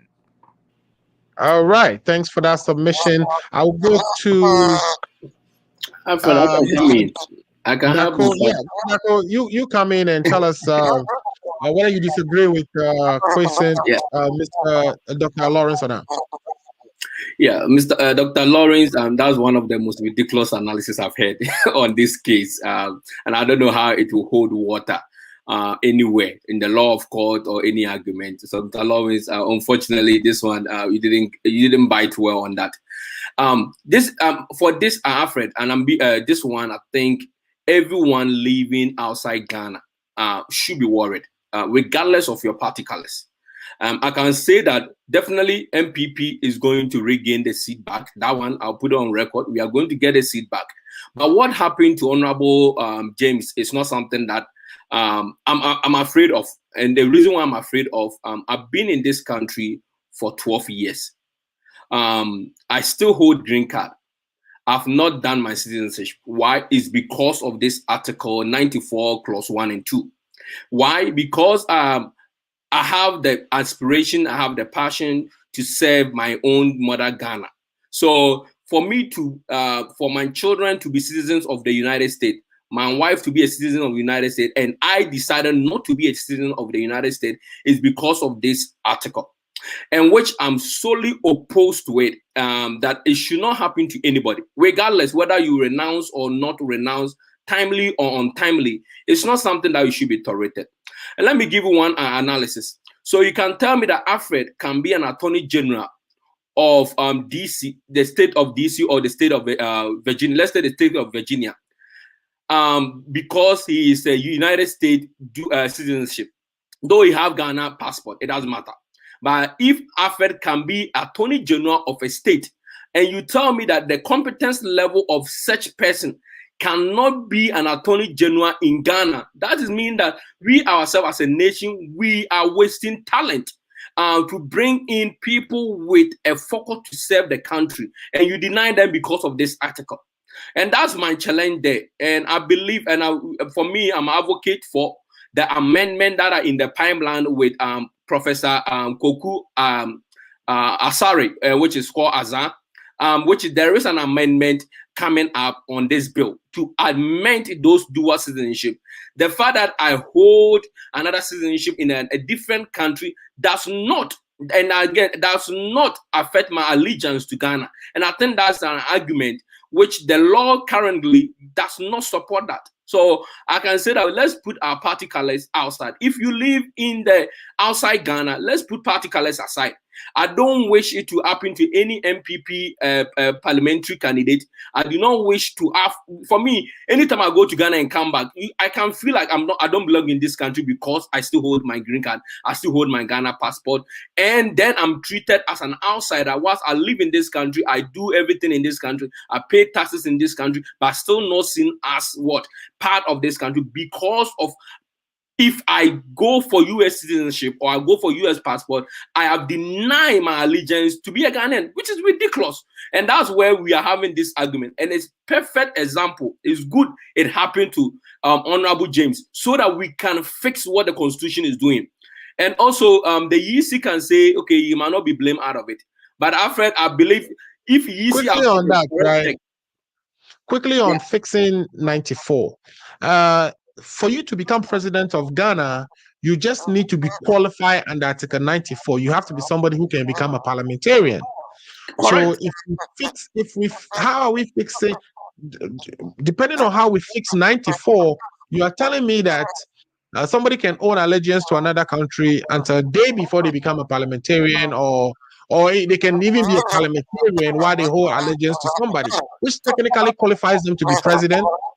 Yes, you see, Nigeria have the same rule. Say, Nigeria, it does not matter. You can have 3 country passport or 3. You can still serve in every capacity in the government, including being president. Including becoming president. Yes. Yeah, and you see that Ghana is one of the few countries that this constitution is killing us. And that's where, for me, we need to look into the amendment that is coming up. And I know if anybody have not had a chance to look into those amendments coming up, look into those amendments. And that is all based on a case between the Republic and Koku Azan, who is a professor, accountant professor, and also a lawyer in Florida. So it's something that we need to fix once and for all, so that we want the diasporans to come. But if a diasporans already live about 20 years in the United States, then the person is qualified to be a citizen of the United States, get all the privilege and can go to any country with that passport. So why don't I benefit from that? And at the same time, hold my Ghana passport and be a dual citizen. So that's when the dual citizenship comes. Ghana, we don't. Technically, we do not have a dual citizenship. I can hold my passport, a Ghanaian passport, and I can hold an American passport. That does not make me a dual citizen. The fact that I can go in and out with it does not change anything. So, but at the same, let me bring in Lifetime Legacy to see what he has to say on this. I know. If I let you, you keep going and going. So I think I will first of all thank my brother Ima for being honest on this discussion. If you are a Ghanaian living in diaspora, you should be concerned about this particular law in our constitution. What is the history behind this law? We all know that before this constitution came into existence, we are having a lot of people who were trying to use all ways and means to overthrow our former president's government. And because of that, in going to formulate the constitution, all those things were taken into account. And that is what is coming now, or is haunting us as a people now. But I think going by this particular MP, I am confident that MPP have a hand in it as far as this issue is concerned. Because when you look at the background of this case, the first person to make this comment about the man's ineligibility was Canada Japan. And I have it on this phone. I belongs to, what do you call it? I am on one of their platform, and as I speak now, that video is there. He was the first person to make it clear that even when the man win the election, they will use every ways and means to get him out of parliament. It's his right to say that, right? It's not wrong for him to say that. No, I don't have anything. But one thing that I want to say is that, yeah, this is what MPP can do. When it comes to something that interests them, they don't look at, they don't add logic. As far as it's near to their benefit, they don't care that that law could come back and haunt a brilliant brain like my brother Yima, who in the future, for I don't know which constituency he's coming from, would like to go and aspire to showcase or to contribute to the growth of the country by virtue of what he knows to do best. Okay, by virtue of we having this law in our law books, it would deny him the opportunity.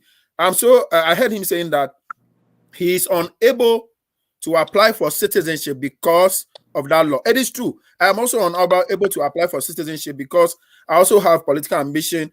I am scared of that law. Okay, so this is something we should not encourage. This is something we, the diasporan, should all support Professor Asari. He's fighting so hard to get that law taken out of our law books. So let all of us support him so that it opens door for all of us. When you look at the brains that are in diaspora, those are the brains that can develop the country.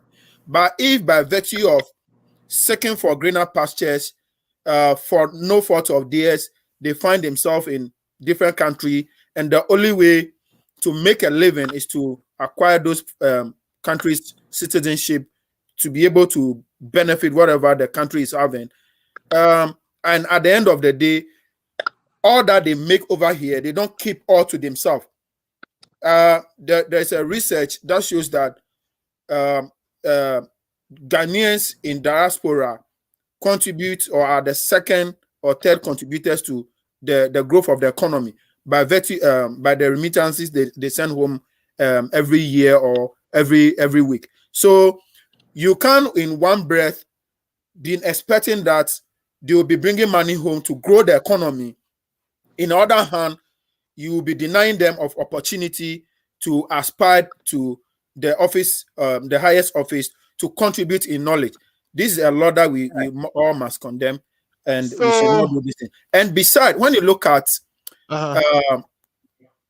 before the man filed his nomination form, you realize that it is stated clearly on the form that you need to, there are questions on the form that ask some of those questions. And that is where the man consulted the electoral commission that, hey, I hold a citizen of Canada. I have renounced my citizenship. I have been given, what do you call it, a note to that effect, waiting for the certificate to come. Can I contest? And the electoral commission, who are custodians of the election, see nothing wrong with it. They allow him to contest. For our people who know what to, how they could use the back door, by virtue of we have 137, they are still struggling to get more numbers in parliament, and now we're using the back door to get some of our MPs out. All right. One of their people, or their national youth organizer, on their platform, make this comment. I am currently in Cape Coast. For me. Yeah, I'm wrapping up. Wrap up on that from here. Yeah, he made this comment. I am currently in the Cape Coast High Court, and the court has this morning declared the election that there should be a re-election. And then somebody from their platform says it. What is the guarantee that this seat will swing when there is a re-election? I can say in authority that MPP, by virtue of how they have mismanaged the economy, the hardship within the country, they can spend every money they want in that constituency. They are not going to get that seat. That's my brother, Lifetime Legacy, saying no matter how much the MPP spends, that the NDC is picking that seat back up. And this is a beautiful thing. I see both the NDC and the MPP agreeing on the private members bill that was forwarded by Professor Kuku Azan, in this case, to Parliament, which has been admitted by Parliament for further processing. Paul de Sosso, who is a regular panelist with us today, is saying, Alfred, please tell Emmanuel that we know he holds a U.S. passport. He says if he makes a mistake to go enjoy his super incompetent government in corrupt mind. I will expose him. All right. So Paul is asking that question. And he said something. He said, so Emmanuel, I have plans to go and join this corrupt government to play mafia games on Ghanaians. Really, I'm not surprised the way he defends the indefensible on most of the scandals that has hit the government. This 419 MPP government, I will make sure my friend Emmanuel will not be part. Nah, let's not do that. Let's encourage Emmanuel to go and contribute to our country. So Emmanuel, Yes. give me quick 30 seconds response to it because I want to bring in Ato to kind of also share his opinion on this issue. Yeah. So I think the issue, I know the NDC will waste their time in appealing it. It just let's face the facts and work on your trying to regain the seat back. But I can bet Ghanaians this seat have become open for us to gain it back. I don't know if you look at the history. I was trying to get you to respond to Sosso. He says he knows that you have a US. I will respond to Paul. Let me get this one across. If you look at the history of Assin North, MPP have a strong chance on that. And I know Honorable James came in and made some difference. But, if you are going to go into those directions, you have to make sure you play your cards well. Paul, I don't know how he knows. If I wish I have a US passport, that would be good for me, and that would make my life easier. And I think, and I had a very bad experience, even when I was renewing my 10 years green card. Before in COVID, and it was last year, I went through a lot of inconvenience, and I asked myself, why am I even doing this to myself? And it's all because of this law. I asked myself. So Paul, I don't have it. But if you have any evidence, until probably when I make it to Parliament, you can bring the case against me in Supreme Court. Okay. So future judgment in the making that will be discussed on the Ghana agenda. All right, let's go to Ato. Ato, this has been a headache of all of us, right? Some of us even on this platform here are indicating our interest in going back to help our country. But this law, kind of which was meant to protect the PNDC government that was who crafted the constitution, then is coming back to bite us over and over to where James is now our latest victim. The punishment is that not only does he now go to Parliament, but he gets thrown into jail. We've had precedents where two people were put into jail. My understanding is either they both died or something. So what is your view on this? First of all, did you think the Cape Coast Court got it right in this case? Do you think that qualification to become a member of Parliament should be determined a day before you run, like Dr. Lawrence is saying, a day before you are confirmed or you sit in Parliament, like Dr. Lawrence is saying, or it should be determined when you come to put your signature down on an application that you want to run for Parliament? Okay, so Alfred, surprisingly, it's not my headache. I mean, these are the laws. I mean, I own a U.S. passport, and if I have the ambition to go to Ghana to contest for any seat, I'll gladly renounce my citizenship. It's as simple as that. I don't know why that is a problem. This is the law. Until the law is amended, it remains the law. So I'm surprised that Emmanuel and Lifetime and Dr. Lawrence are even talking about this. If you have ambitions to become MPs or president in the future, and you hold a U.S. passport, renounce, go home, and then contest. But the difficulty is that we have doubts. Okay, what if I go and I don't succeed? Then I'm in trouble. Right. That is the difficulty. But I mean, I have really researched about this topic. There's a precedent. I'm surprised that Dr. Lawrence didn't talk about the Sakande issue. You know who Sakande won against? Mahama Ayariga. Sakande was a very smart, intelligent guy. He actually owned 2 passports, not just one. He had a Ghana passport, he had a Burkina Faso passport, and a British passport. But that time, Dr. Lawrence didn't make this argument. Same situation. That he lost in court, and then he was jailed for 2 years. And because of his ill health, John Mahama actually pardoned him because of ill health. and he died in I think after 6 months or so. May the soul rest in peace. So these are the laws. That if you own any citizenship aside Ghana, you cannot be a member of parliament. And in the case of Dr. Kwesi, he filed for nomination in October 5th, 2019 to October 5th, October 9th, right? But then he got this renunciation certificate November 26th. November 26th. And if you look at this Canadian citizenship, it is very clear that they say that article, it's 942. No, sorry. That's Act 93. It says that when you get your paperwork, you cease to be a citizenship the day after you get your paperwork. So that it meant that Dr. Kwesi lost his citizenship in Canada on November 27th. When did he file nomination? October 5th. So who would even argue this point that he was still a Ghanaian, only a Ghanaian on October 5th? Alfred, do you understand my point? Right, but they are saying Alfred, that sorry, I have to interject here. So that is where the issue. Hold on. The back door comes in. Hold on. I'll bring you in on the back door thing. But the issue here is not that you have to be a citizen. Article 2 is saying, it's not saying you have to be a citizen. It's saying you have to own an allegiance to another country. Yeah, is there a difference between that? No. You do that if you have citizenship. How can you own allegiance without being a citizen?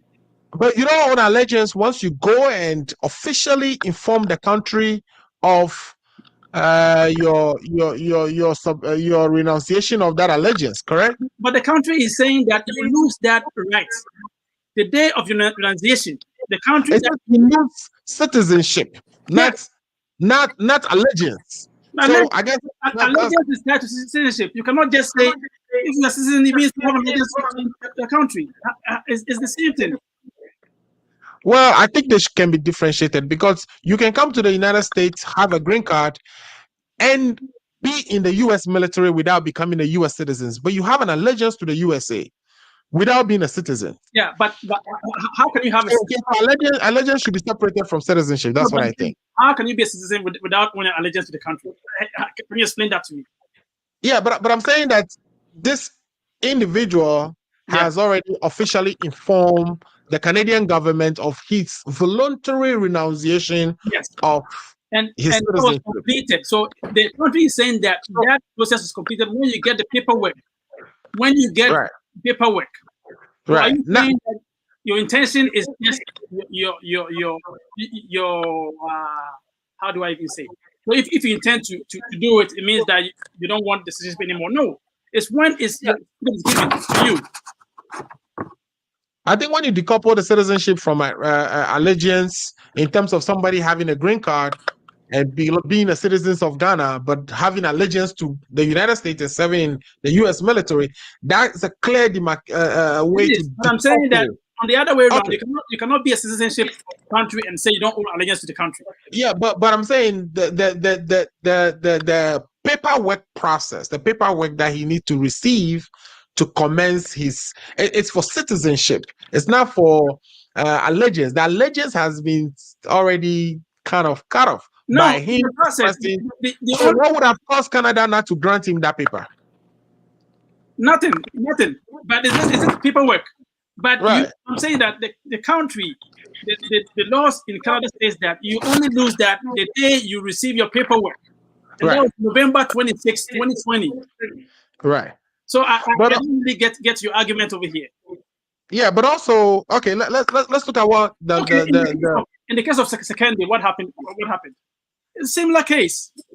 No. No, he has a second passport. He actually had two passports and did not renounce. So that's the difference, right? Yeah, that's the difference right there. He became a parliamentarian with the Go ahead, sir. Yeah, with the issue of Akande, a day before he was sworn in as an MP, he was having the two other passports, and after he was sworn in as a member of parliament, he still had that 2 nationals passport. He forged a signature.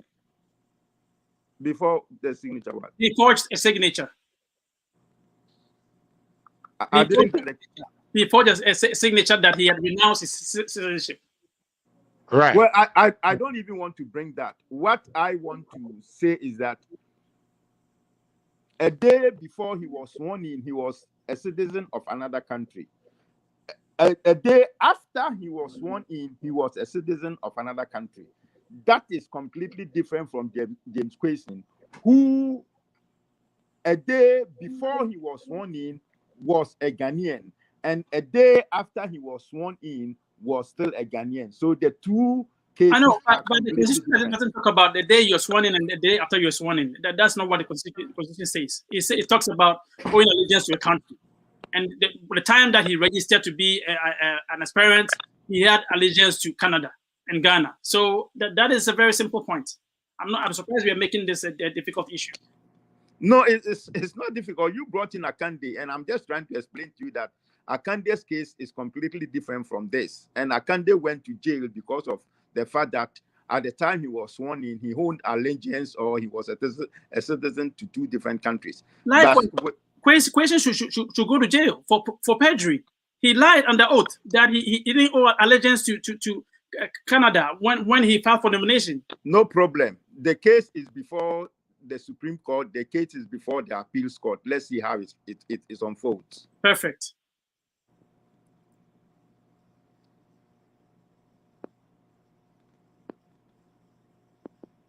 All right, Dr. Lawrence, thanks for that. Lifetime Legacy, you were going to jump in and say something about the backdoor. So yeah, the man did not lie prior to the election.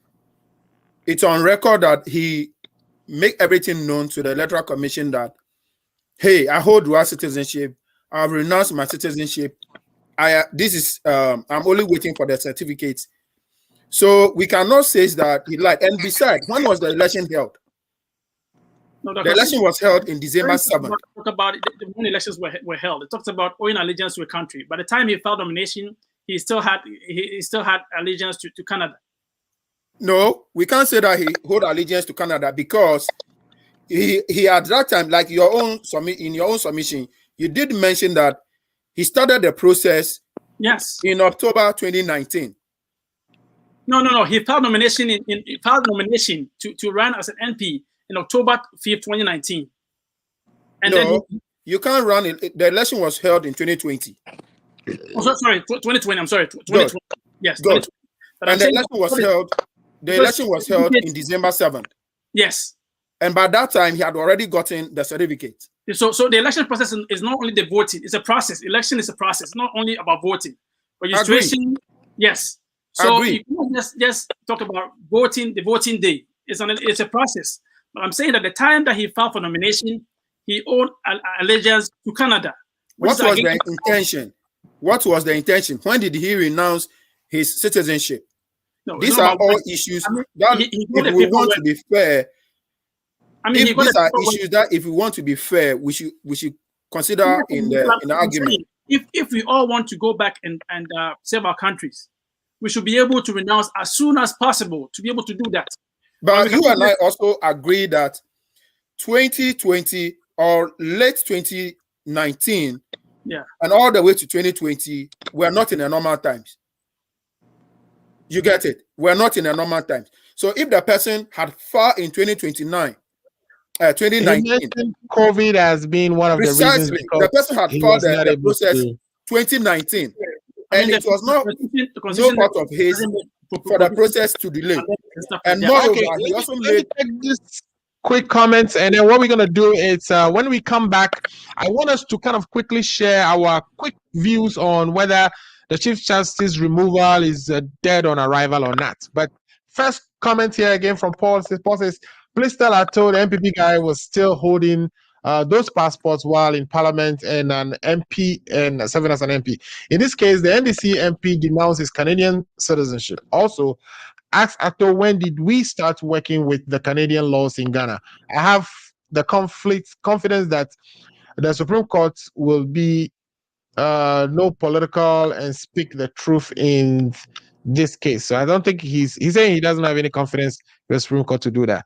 And then the next thing he says, Sankada. So, okay, I didn't get that. Paul, say that again. So Paul is saying, Ato, please stop distorting the facts here. I know you will tell us election is a process, just like the way these communicators are doing. So let me go back to that article 94.2. The article is saying a person shall not be qualified to be a member of parliament if he. So the key words here are the person shall not be qualified as a member of parliament. What takes you to be qualified as a member of parliament? One, you have to be elected by your people.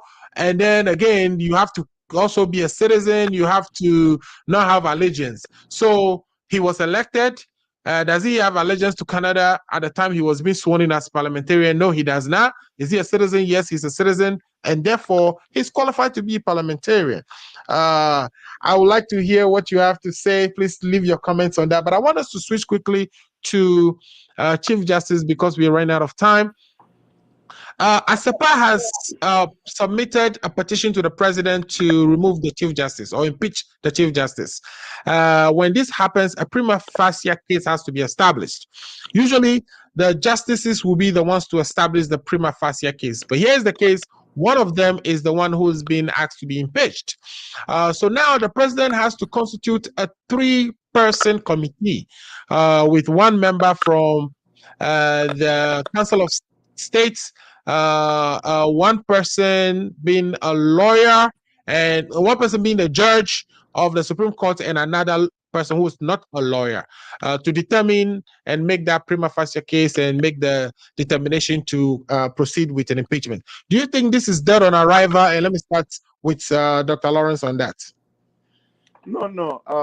You say it's quick. So as a matter of fact, nobody even in his wildest mind thought that Akufo-Addo was going to use such what do you call it, petition to remove Madam Charlotte Osei, but he did it.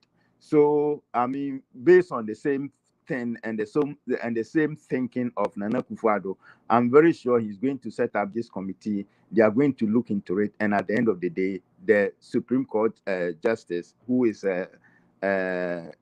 Chief Justice Annim Yeboah, will be impeached and removed from office.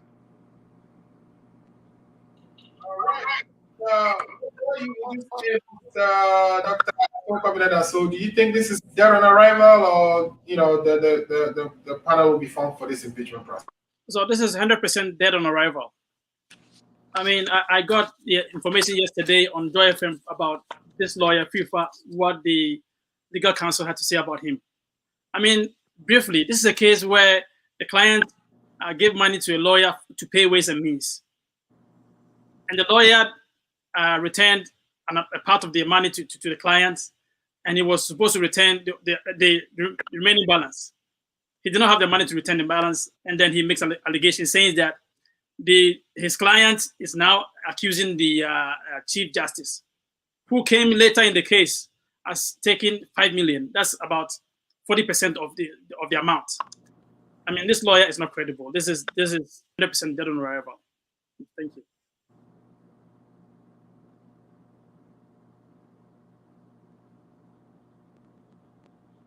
All right, thanks for that. You think it's dead on arrival because, putting together the numbers is not enough for you. There's no way we are giving 40% out, and or there's no way, the client is paying 40% of what is to be gained from the case to just the Chief Justice. All right, we'll take that.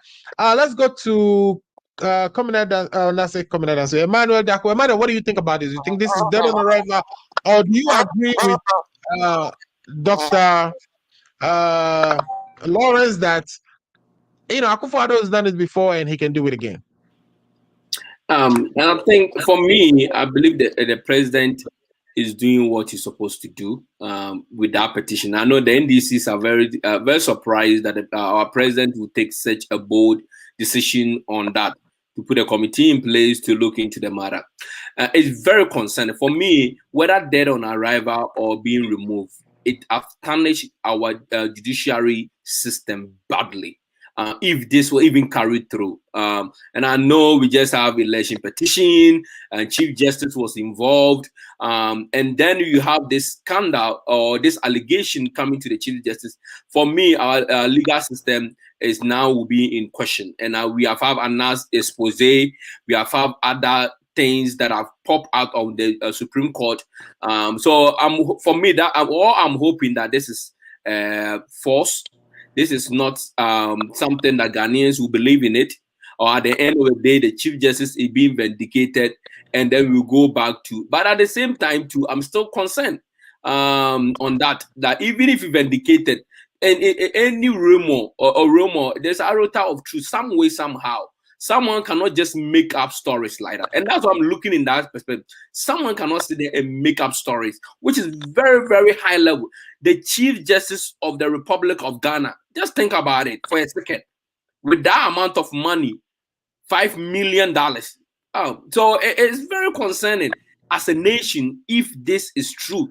I'm hoping that it is false, so that the confidence in our judiciary system can rebound back, and we will have a peaceful judicial system and things, the respect. And I know there has been several comments against judges that have been within our own honorable house, and I don't want to mention them, and they want me to mention them, have against the judges in our system. So that's where I've become very concerned on that, when the law itself is under attack. It's not the Chief Justice is under attack, it's the law itself is under the attack of the Republic. So I'm hoping that this goes as planned, as they've been petitioned by the president, and the committee look into it. We need to look into it. For me, I don't want that no evidence or not evidence. We need to look into this and deal with the fact, and once and for all. If the lawyer has acted and I saw those charges against him, the misconduct of that lawyer, if that is true, and it's very concerning, like a lawyer will go to such extent to tarnish the image of a Chief Justice of the Supreme Court of Ghana, and that's where I worried most about it. Okay, great. So we are all worried about it. Let's bring Lifetime Legacy. Lifetime, what is your assessment of this? You think Akufo will be able to move forward with this impeachment process? No, it's dead on arrival. I say this because there is an account at the just says that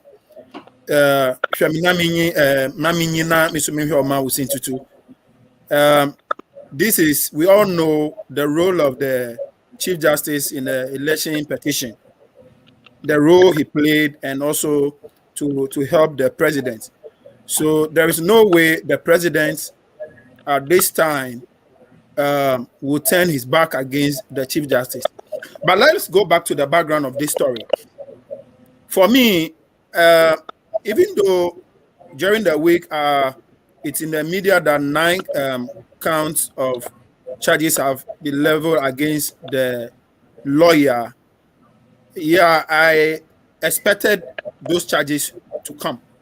I am saying this because the Chief Justice is the head of the judiciary, and also is the chairman for the disciplinary committee, which the man is appearing.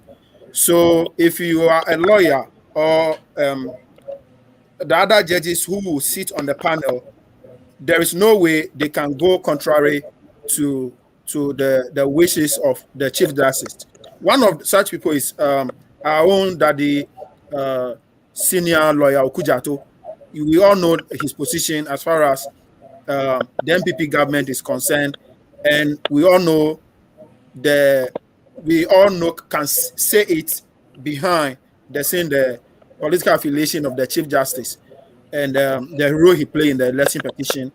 This lawyer will not cannot just come out and make a wild allegation about the Chief Justice if there is he have no evidence, or it didn't happen, because at the end of the day, they are both coming from the same region, and there's no way he can come out like this to say or make those comments to tarnish the image of the Chief Justice, knowing the consequences of his action, that he will be able, he can lose his license to practice as a lawyer when it found out or it turned out that it's not true.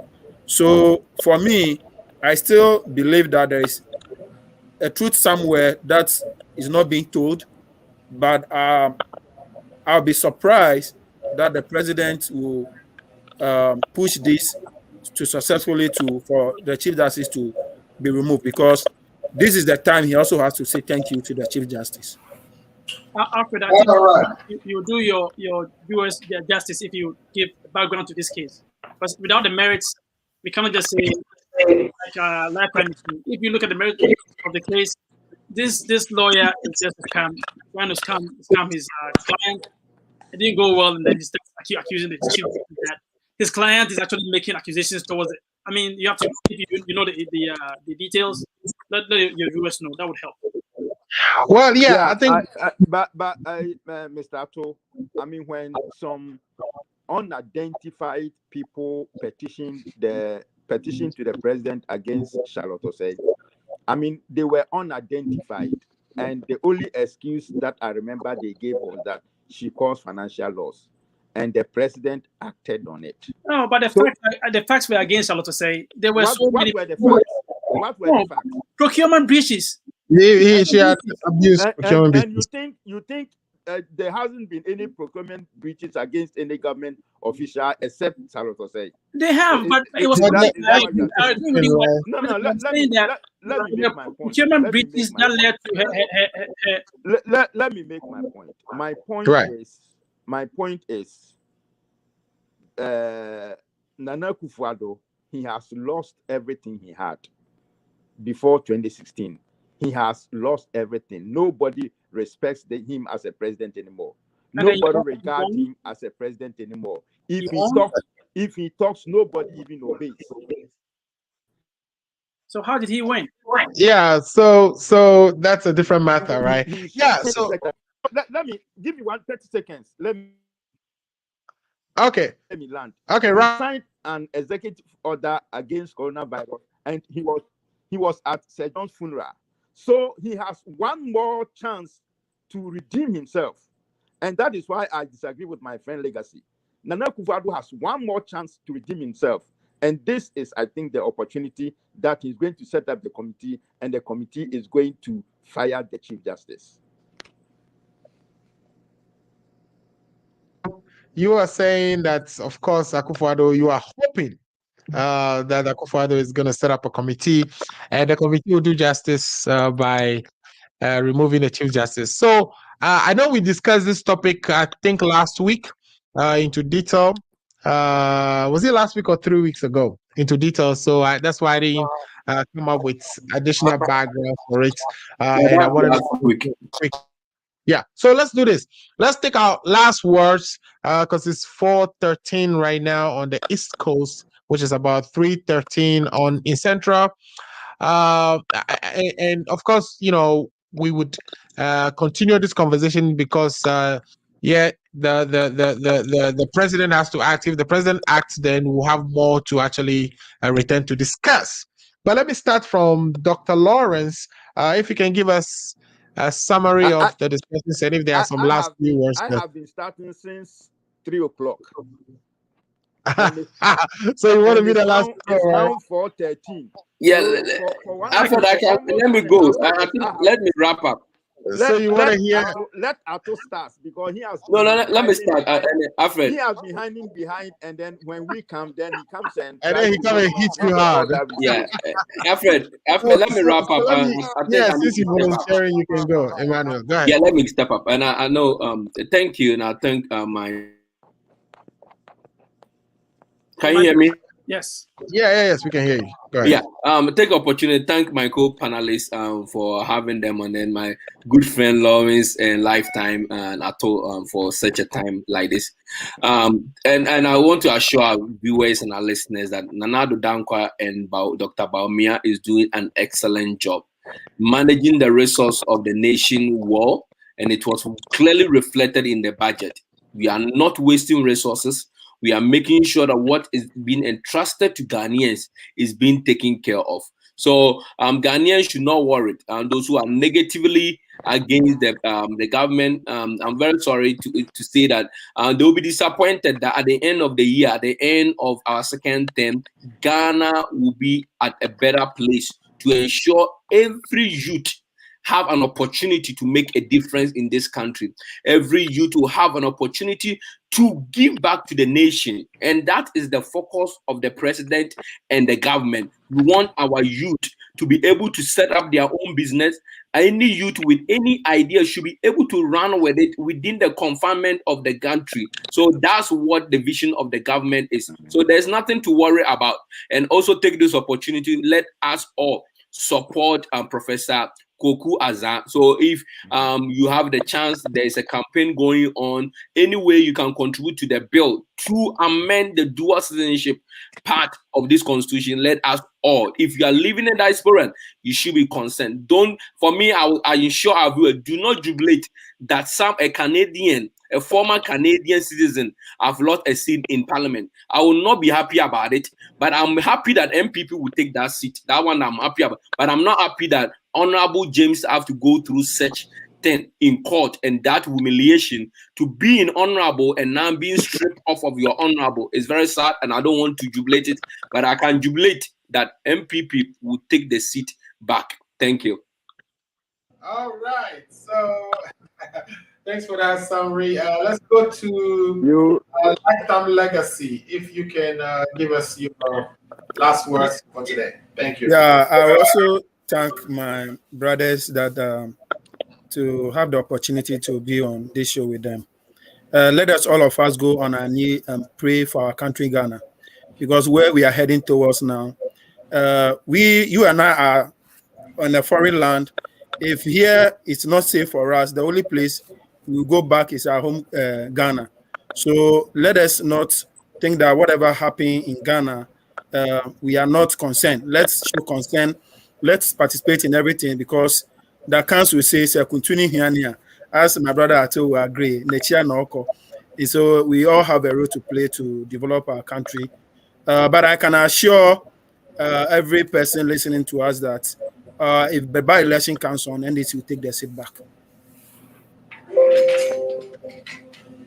All right. So you NDC, you are sure will take the seat back during the by-election, and you are assuring everybody of that. You want us to all participate, as we were told by the president. Now, let me bring Ato Kwamena to also wrap up for us nicely on the discussion and his thoughts on the show today. So, Alfred, again, thank you very much for the opportunity, and thank you very much to my co-panelists, Dr. Lawrence, Lifetime, and Ina. I mean, since '92, we've had NDC and NPP, and all they do is lip service. They do comparative analysis. This one did A, I did B. I mean, since '92, I don't see any improvement in Ghana. I don't think they're going to help us. Right. Time for us to find a third force. How we can do that, I do not know. But I know for sure that, I mean, Ghana will remain a good country no matter who runs it. Thank you very much. Thank you, thank you, thank you. So you are saying it's time for us to find a third force if we are to build a better Ghana, that the NDC and MPP just come and accuse themselves. So the viewers, that is what Ato has to say. Ato says, let's organize and have an alternative. Thanks for coming to the show today, Ato, and thanks for all the contributions. Now let's go to Dr. Lawrence for our final summary, and that will lead to us bringing the show to an end. So Dr. Lawrence, what are your last thoughts for us today? Yeah, Alfred, thank you so much for letting me in today, and thank to Legacy, Ato, and then Emmanuel. It has been a very great show. The contribution has been very positive. At least I didn't see us coming up with any solutions, because the MPP doesn't need any solutions. They came up with the men. I mean, when they were coming, they said they had the men. So definitely they already have the solutions. And that is why they are struggling. And we started with the budget, and we got to know that, in fact, this budget is a killer budget. It's going to make Ghana worse. Ghanaians are going to have hard time in this 2021 and 2022. And the good thing is that it's not a full budget, it's just for a mid-year. And so hopefully they will come up with something better for, in 2022. But this is a worst budget that we have ever seen because of the bad governance that Nana Akufo-Addo and Bawumia are giving us. And I want to say I support Professor Assin for his contribution to amending the constitution. We definitely need it because we also contribute to the national economy. I mean, the amount of money we send to Ghana every year, it's more than, a lot of the sectors that produce or that contribute to the growth of the economy. So I think I fully support Dr. Assin's proposal to amend the constitution. And I think Nana Akufo-Addo has one more chance to redeem himself from bad governance and from the fact that nobody takes him serious anymore. So this is an opportunity for him to redeem himself by making sure that the Chief Justice is removed from office, and then Ghanaians will begin to see the old Akufo-Addo, the Akufo-Addo before 2016. Ghanaians will begin to see that Akufo-Addo before 2016 one more time, and that would give a lot of hope to the Ghanaian youth and to the rest of the people of Ghana. Thank you so much. Thank you, Dr. Lawrence, for your submission. We appreciate you for coming on to the show. And I want to take the opportunity to tell our viewers and listeners who have watched the show to this point that we appreciate all their support and everything they do to grow this show.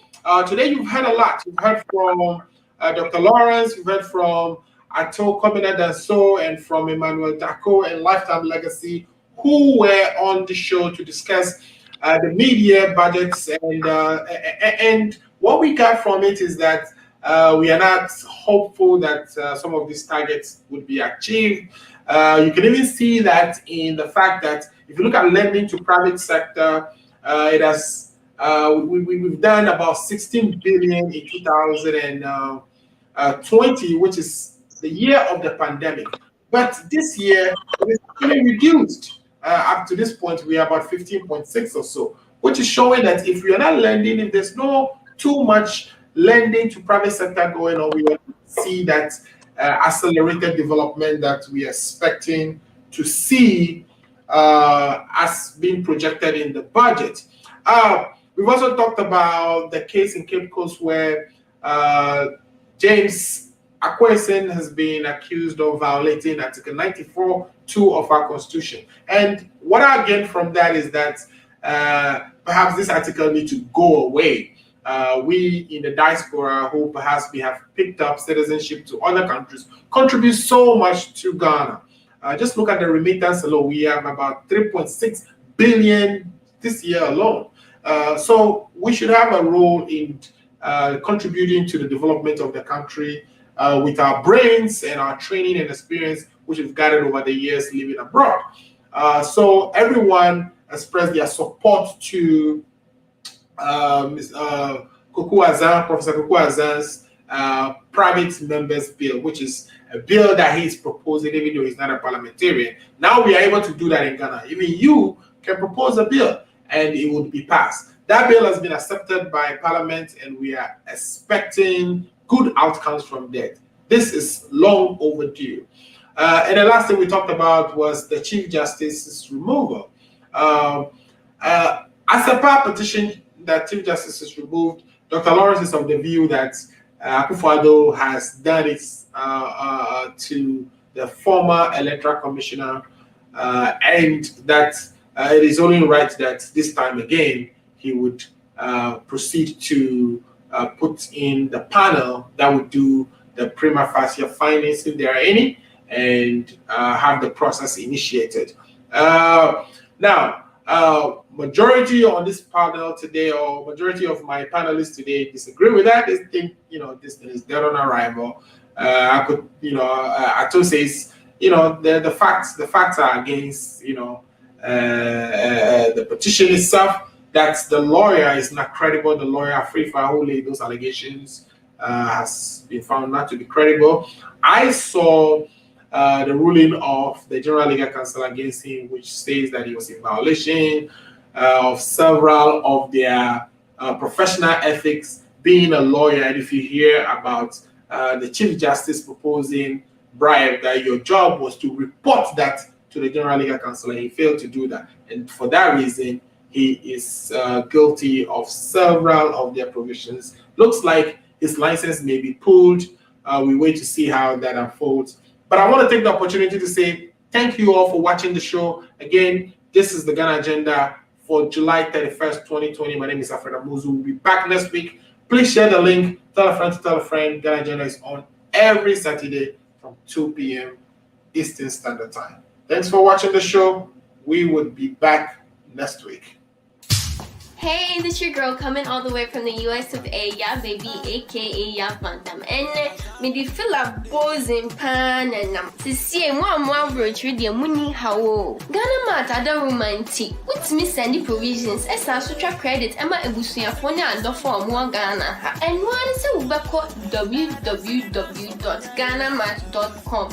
And they would say, boy, a sharp connection. www.ghanamat.com. Let's try more provisions.